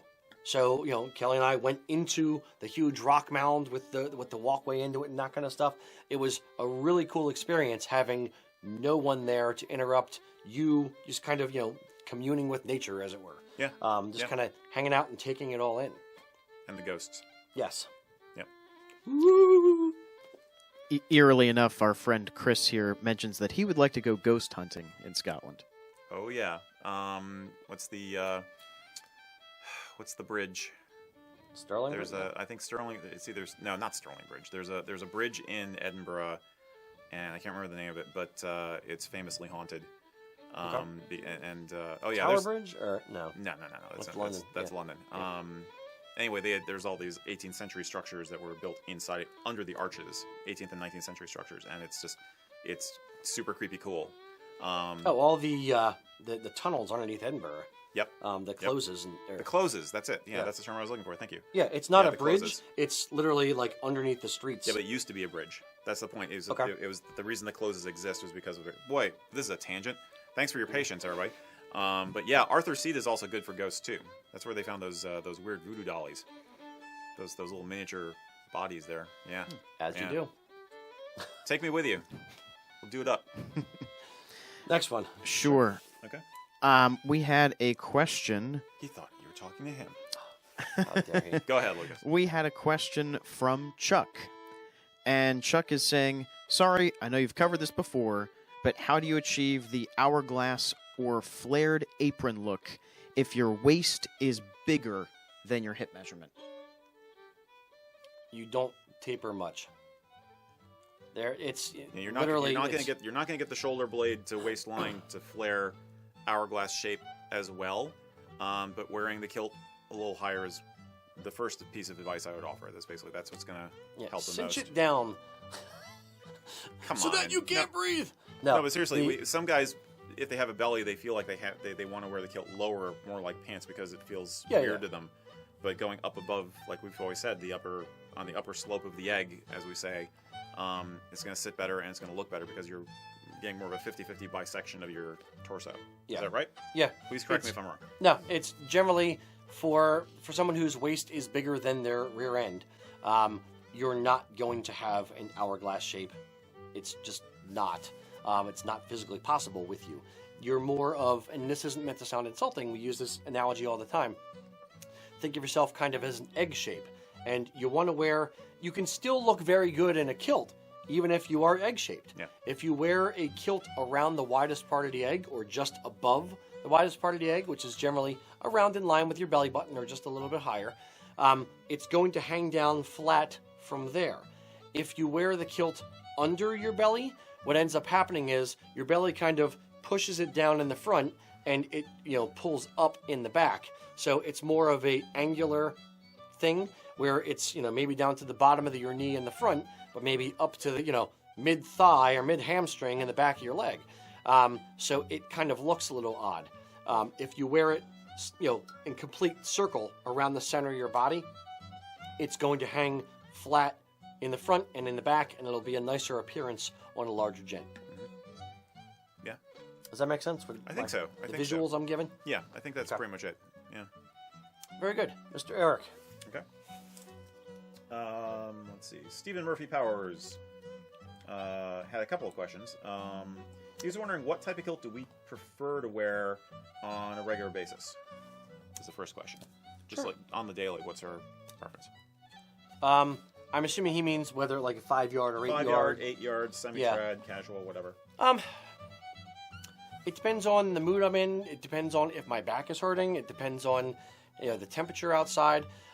If it's just a hot summer day and I'm going to be running around, I'll put on a 5 yard wool kilt because it's a little bit less cloth. Although there's not really much wrong with an 8 yard wool kilt in the same way. It's not going to be that much warmer. It's really just personal preference. I have 40-something kilts in my closet. So when I get up in the morning, generally what I'll do is kind of figure out what shirt I want to wear, and then from there, pick a kilt or a tartan that'll match with the shirt, and I'll kind of go that direction, just because I kind of have the luxury to do that with that many kilts. But that's how I would do it. Yeah. My collection is all over the map. I buy them based on just what tartan I like, and I buy them based on budget at the time. Budget at the time. A lot of times it's just the budget at the time. Now I have an advantage of working here again. I can do payments on installments and things like that. But I don't have one particular style that I prefer over the others. I will definitely veer towards lighter in the summer and heavier in the winter. But yeah, it's really just I like the variety. I like to being able to choose for different circumstances each day. So it's hard for me to nail it down. If I had to recommend someone to get one kilt, because they're only going to get one kilt and they wanted to keep it reasonable and balanced, then I usually default to telling people to get the 5 yard. And my 5 yards are a couple of my favorite ones because they're just kind of just right in terms of the weight to bulkiness ratio. They're good all year round, and but it's wool, so you get the full effect of the tartan looking great. Yeah. The other thing I would say is the other angle on the advice, not trying to talk people into something more expensive, but the thing I've said in the store is buy the best kilt you can afford. If you're going to buy one, buy the best one you can afford, because it's not often you look back at a purchase and say, shoot, I should have bought the cheaper one. But I can think of multiple times where I've looked back and go, darn it, I should have bought the nicer one. So think of it that way, and you're going to be able, in an 8 yard kilt, to wear it to fancier occasions, because you will have a little bit more, narrower pleats, deeper pleats, that kind of thing. Although there's nothing wrong with a 5 yard. So within your budget, decide what is, the best kilt you can afford, and go start there and move with that. And then pick your tartan based on those options. Whether that's, our casual kilt and you say, look, I don't have a lot of money, I'm a college student, or I have loans or whatever, then fine. If the casual kilt is the nicest one you can afford, there's nothing wrong with that. Get that one. Yeah. Yep. don't let perfection be the enemy of the good. Yes. Yep. Mr. Lucas. Yes. A very, very important question from Steve. He's asking, how does he convince his wife that he needs a new kilt?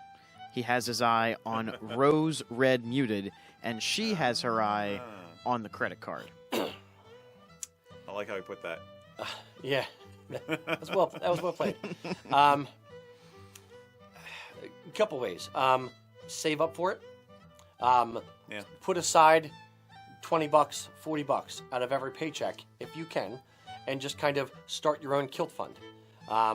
Start telling your wife, look, if I pack lunches for the next 2 months, I'm going to have saved up $300 or $200 or whatever, and I want to put that towards a new kilt. Explain to her that you can do half down on the kilt, half when it's finished, so you can spread the payments out. There's a lot of little ways. When you want something, you figure out the way to do it. Worst case scenario, bribery. Tell her, if you get this kilt, then she gets a kitty, or she gets a new purse, or whatever, and think of something that's, commiserate price-wise, and kind of go that direction, or, convince her that, look, this is something that means something to me that I want to wear more often.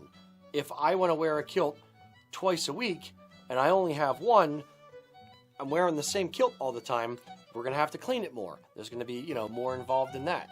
So there's, many different ways to kind of... And what would the neighbors think? What would the neighbors think? Goodness Exactly. gracious, the same tartan twice in a week? Well, you only wear a red kilt once, Eric. But you can kind of angle it different ways, but the base of it is make sure she understands what it means to you. If it's something that has cultural and heritage significance to you, and it makes you feel part of your, expressing your heritage is something you want to do, let her know that there are other things that you could give up in order to be able to do this, and make sure she understands. And if she's, a loving wife and understands, that it's not just a 90-10 relationship and it's 50-50, she's going to say, okay, this means something to him. I want him to be happy. If this is going to make him happy, then we'll figure out a way to make it work. That sounds more like an argument for your first time kilt than a second or third kilt. Like if you already have one, fair. I think that's a harder argument to make. Way to shoot down my brilliantly crafted argument. I think it's a good argument. I think it's good advice for anybody who's trying to deal with that kind of thing. And I actually had a question in the bank here about other forms of spousal disapproval. But but if it's your second or third kilt, then I think it gets down to the economics of saving it up, making sure she realizes it's not going to be an impact on the budget. You're trying to be patient about it, and kind of ease her into the idea as you ease into having the money for it, so that basically she isn't expecting a huge slam, to the budget because you're doing it today. It is worth noting the option that Rocky mentioned about splitting the cost. That's something we do. We do it with phone-in orders, not online, and it's something that I'm not sure if other kilt makers do, but you can ask them. Yeah. And I do find that does help. I find that helps if you can do, half down, or. Yeah, but if you're trying to introduce it as something that you're wearing on a regular basis, and now I'll say this. Yeah, you're going to get use out of it. Yeah, if he has a kilt that he's worn once in a year, he pulls it out on St. Patrick's Day and puts it away and forgets about it for a year, I could understand why she would be upset. Hard to make an argument for another one. Agreed. Yeah. But if you wear it once or twice a month, and she's okay with you wearing your kilt, if you're showing her that, look, it's not just going to sit in the closet and collect dust, I'm going to actually wear it, it's harder to argue against that, even from a financial standpoint, and just saying, look, it costs the same as a suit. I'm not going to buy another suit. I want to buy another kilt. Yeah, that's a good point. And a kilt will last you longer than a lot of things like a pair of jeans, too. Yeah. So if you're a lifestyler, then you can rationalize the investment because you're buying a quality garment. Yeah. That's you're gonna get more use out of. So. Agreed. But then again, bribery. Yeah. Never underestimate the power of bribery. Chocolates, flowers, find the credit card bill before it gets to her.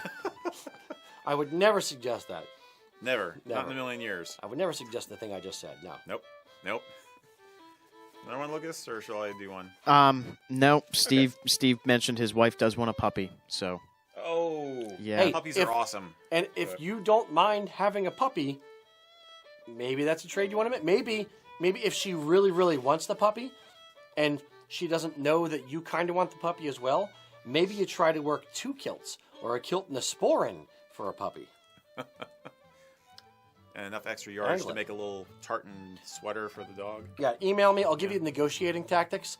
Make sure you're comfortable walking away from the table. No. Yeah, know when to hold them. No one to fold them. Yeah. Okay. Just quickly following up, Steve's second question, Stephen. You want to know what we thought about baseball caps with kilts, obviously for casual occasions. Sure. If it's casual and if I'm wearing an Argyle jacket and vest and kilt hose and ghillie brogues, then no, a baseball cap is going to look odd. Just like anything else, context. Yeah, be saying like a cookout or a ball game, trip to the zoo. Yeah, I was getting there. Just giving you his examples. I know, but if you're going to wear it, to a ball game or to the zoo or just a cookout, then yes, a ball cap will be fine. It's appropriate headwear for the occasion. If you're going to be outside in the summer and it's going to be sunny and you don't want to wear sunglasses, put on a hat. And that's fine. You want a hat that will look okay with the kilt. I wouldn't, rock a cowboy hat with it, but, a flat cap or a baseball cap with a kilt and a casual style shirt and a pair of sneakers and crew socks, in my estimation, is fine. Yeah, to that, I personally would rather see you in a flat cap than a ball cap, but that's just me. And we did have someone had asked us about cool weather options for flat caps, and I think our recommendation was Hannah. Actually, has some made out of linen. Does that sound right? Yeah, there's a lot of different flat cap companies that'll make summer wear flat caps. Yeah, it doesn't have to be the ventilated Kangol thing. You can actually get a. Sorry, guy, I didn't mean to run over your. No, comment. it's traditionally they're made from wool. And then the more contemporary ones, like Samuel L. Jackson, in a flat cap kind of thing, are going to be like the mesh material. Yeah. But there are linen flat caps as well.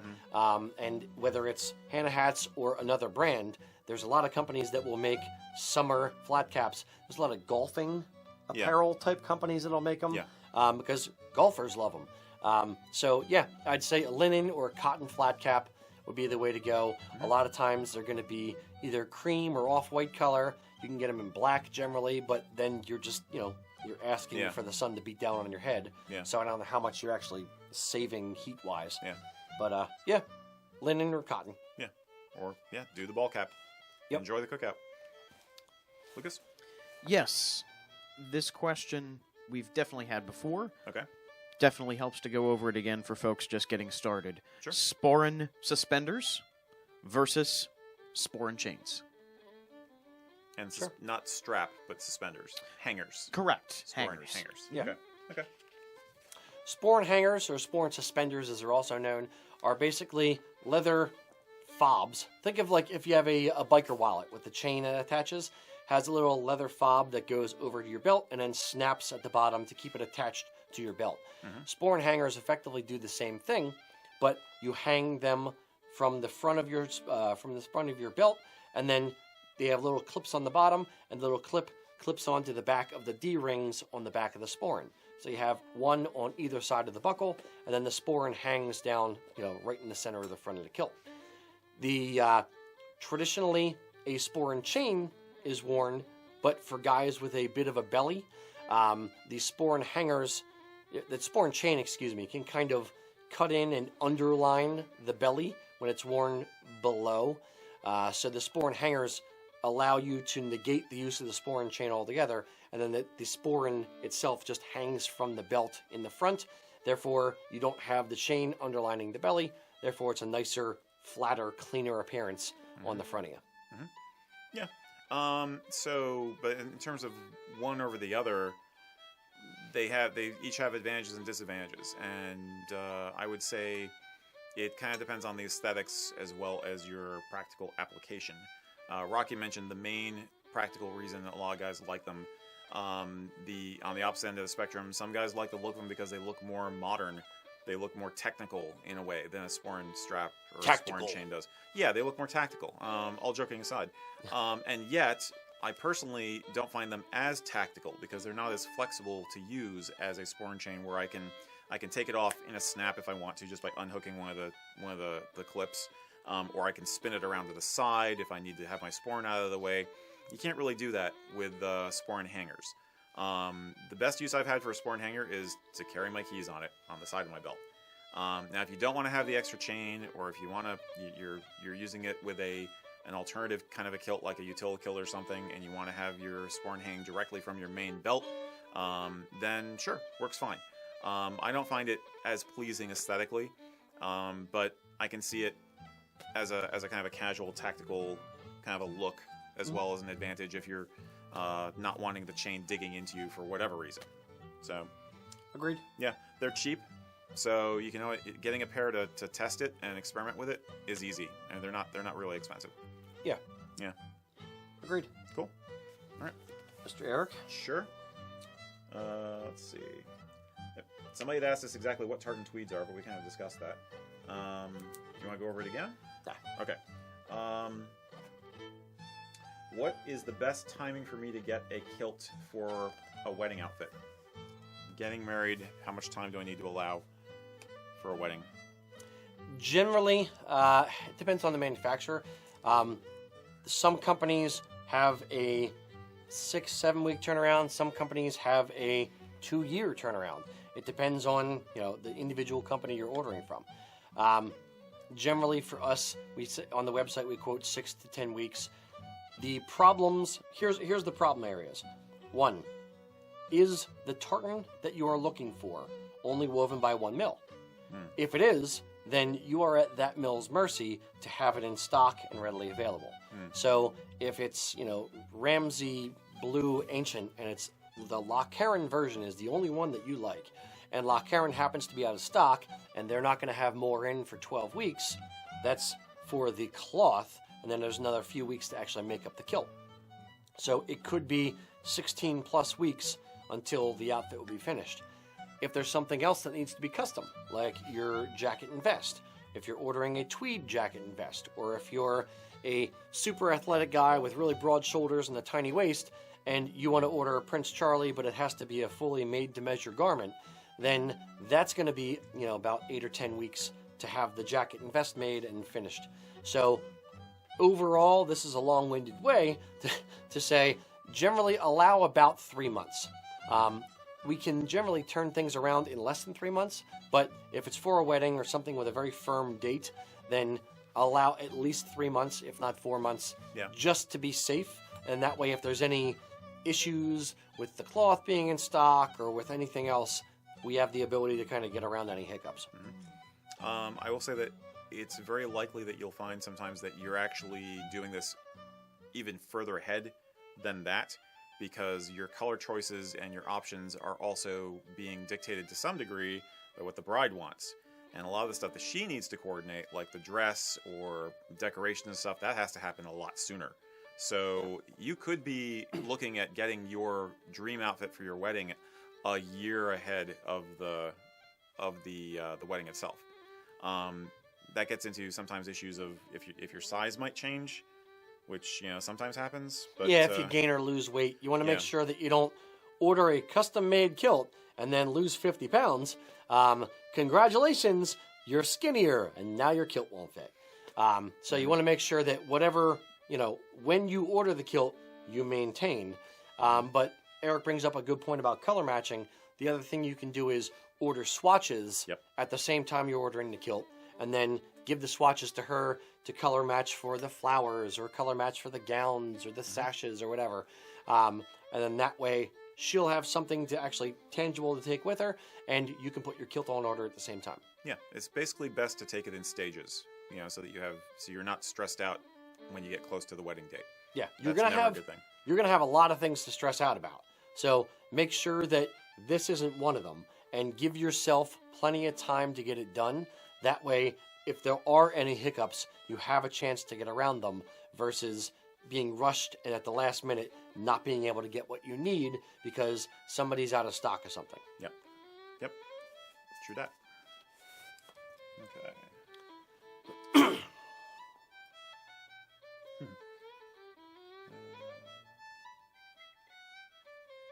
Excuse me, just for a minute. Let's try this out. Here's an easy one. What do you carry in your sporran? What do you carry in your What sporran? do you carry in your sporran? You personally. The finest single malt. No. It's actually like a camelback. Yeah, it's kind of like a Camelback, hose kind of yes. thing. Yeah, it's like Yes, who's up to the tip of the... Yeah. there you go. You carry in your sporran anything you'd have in your pockets. I mean, kilts don't traditionally have pockets. So keys, wallet, your smokes, your phone, whatever you need to have with you on your person, Yeah. carry in your sporran. Yeah, don't worry about it too much. If you want to look less bulky for an evening occasion, maybe you'll leave the multi-tool at home when you're going out to the fancy opera. You know. Yeah. But less weight in a sporran is sometimes good if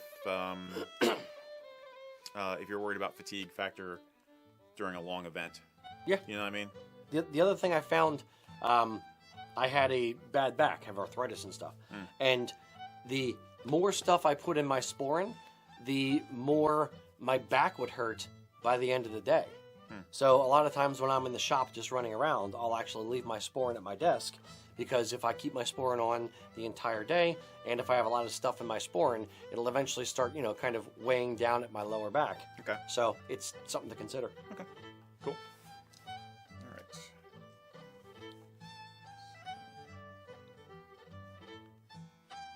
Mr. Lucas, while he's looking for one, why don't you do it? Sure. Yeah, I was about to say, do you have one? Very I didn't quick. mean to interrupt. Very quick question. Okay. Do you find it wrong to wear cotton sweaters with your wool kilt? I am wearing a cotton No. sweater with my wool kilt, so no, I do not. Perfectly illustrated. Well done. Absolutely. Ta-da! It's almost like I was prepared. No, cotton's mixing materials like cotton versus wool. No, I wouldn't see any problem with that. I'm not a huge sweater guy. I just happen to like this exact style of sweater. So I got this one in a couple different colors. I like the breathability of it because I generally get warm as I'm, running around. So I like cotton for a breathability aspect. But yeah, I see no problem with cotton sweaters. Yeah, it's basically, I wear sweater vests on a regular basis, so don't worry about that. It comes down to that color matching thing more than anything else. Yeah. Anything more from you, Lucas? Our friend, We got time for a couple more. our friend Chris is making a comment to never run with a heavy sporran. Turn it Yes. to the side. Yeah, turn it to the side. When you're You will make the mistake of running with a sporran or jumping off of something with a sporran. Yep. One time. Yep. You will bring yourself to your knees, and you will never make that mistake again. It will be a learning moment. Yeah. the more you know. Yeah. The more you know. Yes. Chris is asking when I'm going to play the bagpipes on a broadcast, but I think It's a that pretty would small room. that would Might Yeah. blow out cause all the mics. some Yeah. collateral damage in here. I can only say So- that as things expand, as things progress, especially this year, because we are actually involved in a building project, there's going to be more cultural stuff happening, and with any luck, that will include some musical performances and things like that. So in the next year or so, we're going to see a lot of changes in terms of what we're capable of doing here. So Yeah, we're going to redo the opening to the show. I'm actually going to play the kazoo, a very, very traditional Scottish instrument, Yep. and it's going to be Yep. spectacular. yep, awesome. It's going to rock.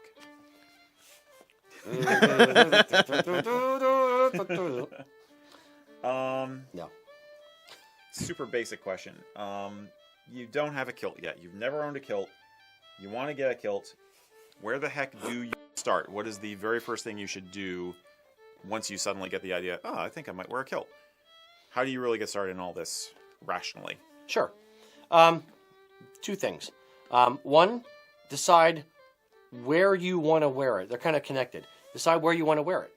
If you're going to wear it out casually to the mall, to the store, just as a lifestyle kind of thing, that's going to be a different decision than if you're going to wear it for your wedding and dressier functions as well as to the mall or Celtic festival or whatever. Two, decide what type of tartan or non-tartan you want. Do you want to do a solid color utility one, or do you want to do a tartan kilt? If you do want to do a tartan kilt, do you have family lineage that you want to kind of tie into? Do you want to have is there a district that you want to, represent? Are there particular colors that you want your kilt to be, because red's your favorite color and you want to do a red kilt? So you have to kind of mull all these ideas around in your head, kind of boil it down, and then you'll have a little bit of inkling on, okay, I want to wear my family tartan and I'm going to just wear it casually, so maybe I'll look at a casual type kilt. Or I want to wear my district tartan, or I want to wear just a nice bold red tartan to be the loudest kilt at the St. Andrews Society dinner, and I'm going to, get a formal kilt because I'm going to be wearing it for more formal events. So you kind of have to really dissect yourself and your intentions, and then make decisions based on that, so that you're not wasting money. Yeah, I'd say imagine yourself in the scenarios. Imagine yourself out doing something in a kilt, and imagine what kilt feels right for that occasion. It's all about where you're going to be, what you're going to be doing. Yeah, and then should you consider budget at the same time, or is that secondary? Yes, budget's always a thing. Yeah. For 99% of people. Mm-hmm. So that's partially why you needed this, to really figure out where do you want to wear it. That's part of the budget thing. If you say, I want to wear it for formal events, then I wouldn't recommend the casual kilt. But if you're on a budget, then you may want to, not the casual, but maybe the next one up. Mm-hmm. Or start asking questions of the kilt maker, and what is the nicest kilt I can get for about this much money? Mm-hmm. And kind of work with whatever company you want to work with, but work with them back and forth to kind of figure out, within your budget, here are some things to consider. Where should I go with this? And trust them. So whether it's us or whether it's another company, any good company with a good reputation is going to be able to kind of guide you through the process. One of the things we kind of talk about is we're not really salesmen. We are more guides to Highland wear. We want to make sure that whatever you want is what you end up with. The expectations match the reality of the thing that you end up with. Yeah. So we want to, a good company will help do that, and will help take your actual feedback, your wants, your needs in the outfit, and then steer you in the right direction. Yeah. And I would make sure that, to be realistic, make sure that when you're doing that initial budgeting kind of brainstorming, leave room for a couple of accessories. It may be just a sporran, Fair. Or maybe a sporran and a pair of kilt hose, or it may be a sporran and a belt, but almost certainly you're going to want to get a sporran at the same time. So make sure you leave room for that in your figuring. Yeah. That's now, I'll say this. When you get a kilt, you can still start with a basic sporran, and then work your way up to a nicer, fancier sporran. Sure. If it's, if budget is the main concern, I'd say stick the bulk of your resources into the kilt, and then accessorize accordingly. And it's easier to buy, just using an example, money-wise. If the kilt is $500 and you have a total of $600 to spend, then get a nice kilt, get a pair of hose, a set of flashes, and a $50 sporran, and then as money allows later on, it's easier to replace a $50 sporran than a $500 kilt. Yeah. Yeah, or if you're like, I wish I'd spent the extra money to get the nicer kilt. Yeah. Yeah. Think of it like, when you're building a house, you put in the money into the structural things that you need to be there that are going to be much more expensive to replace later on. Then the little upgrades, like, I'll replace the carpet in 5 years. It's not a little upgrade, it's money, but it's better than moving all the walls. Or, I'll redo the kitchen counters in 10 years, and I'll save that money instead of buying granite, and I'll put this extra area on this room over here. Right. You want to think of the things that are going to be more expensive to do later that you can get away with for now, and then invest the money in the foundation. Make sure you got your foundation. Yep. Yeah. Absolutely. Cool. All right, Mr. Lucas, we'll do one more from you and then one more from Eric. Okay. This is a serious question from our dear friend Chris.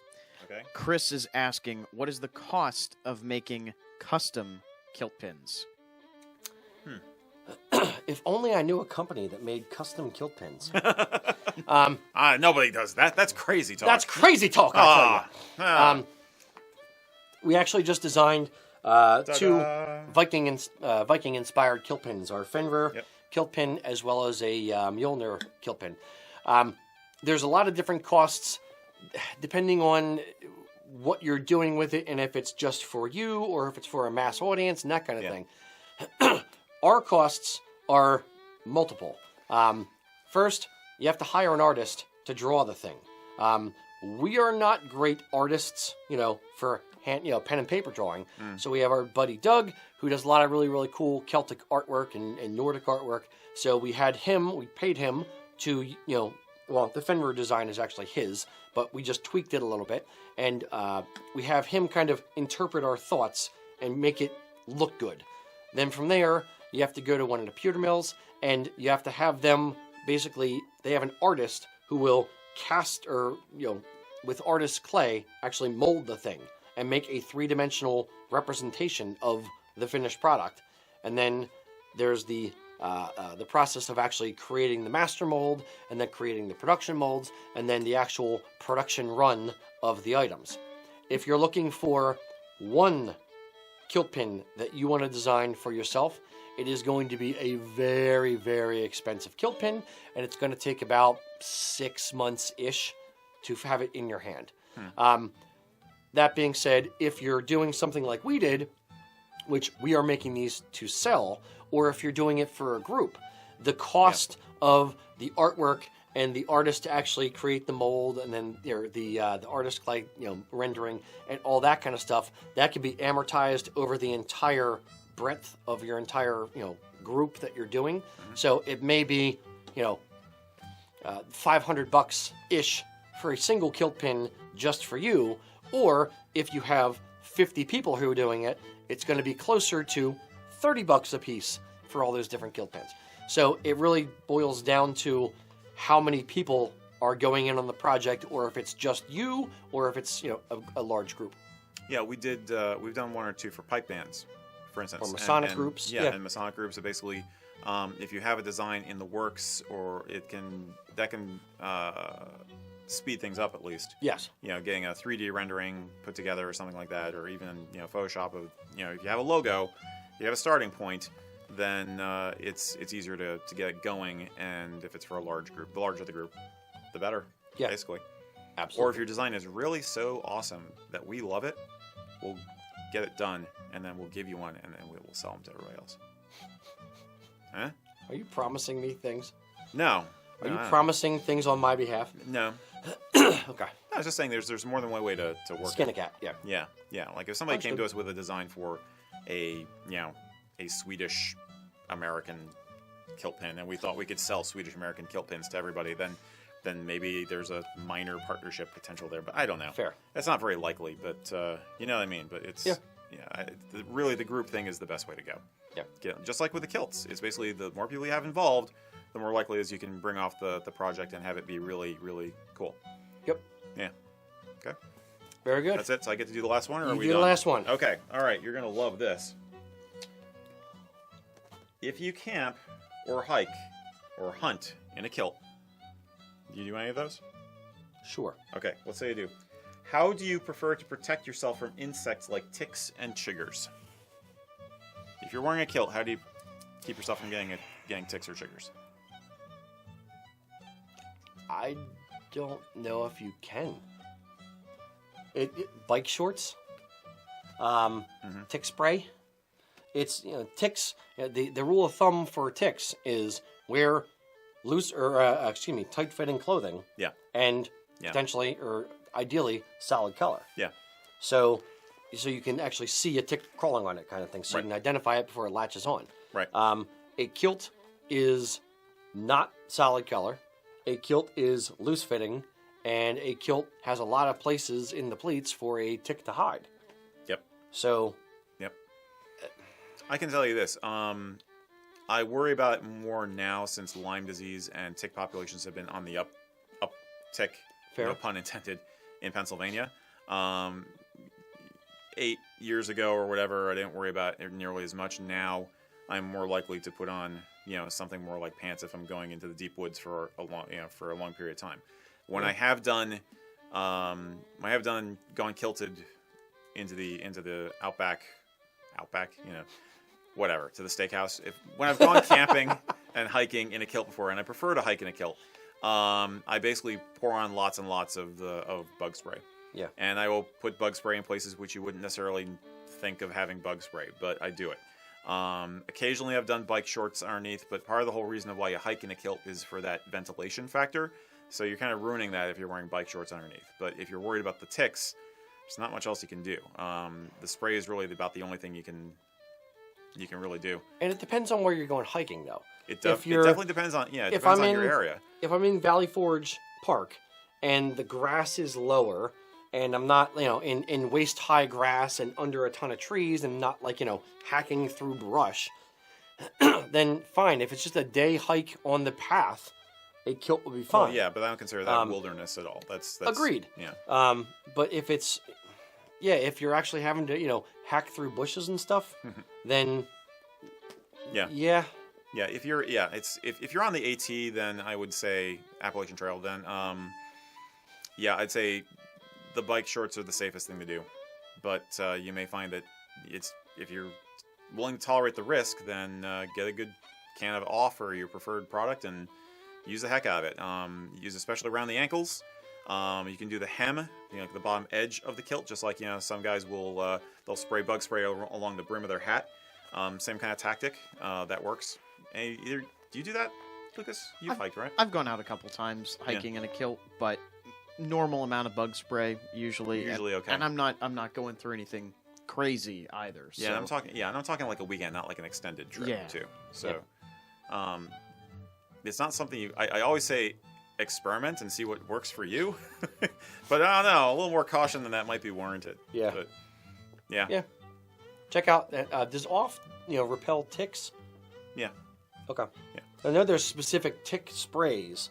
So I didn't know if off included that as I think well. off is still a preferred product. I'm sure there's more fancy stuff out there now, and of course there's the more environmentally friendly things, which we sometimes use in my family too.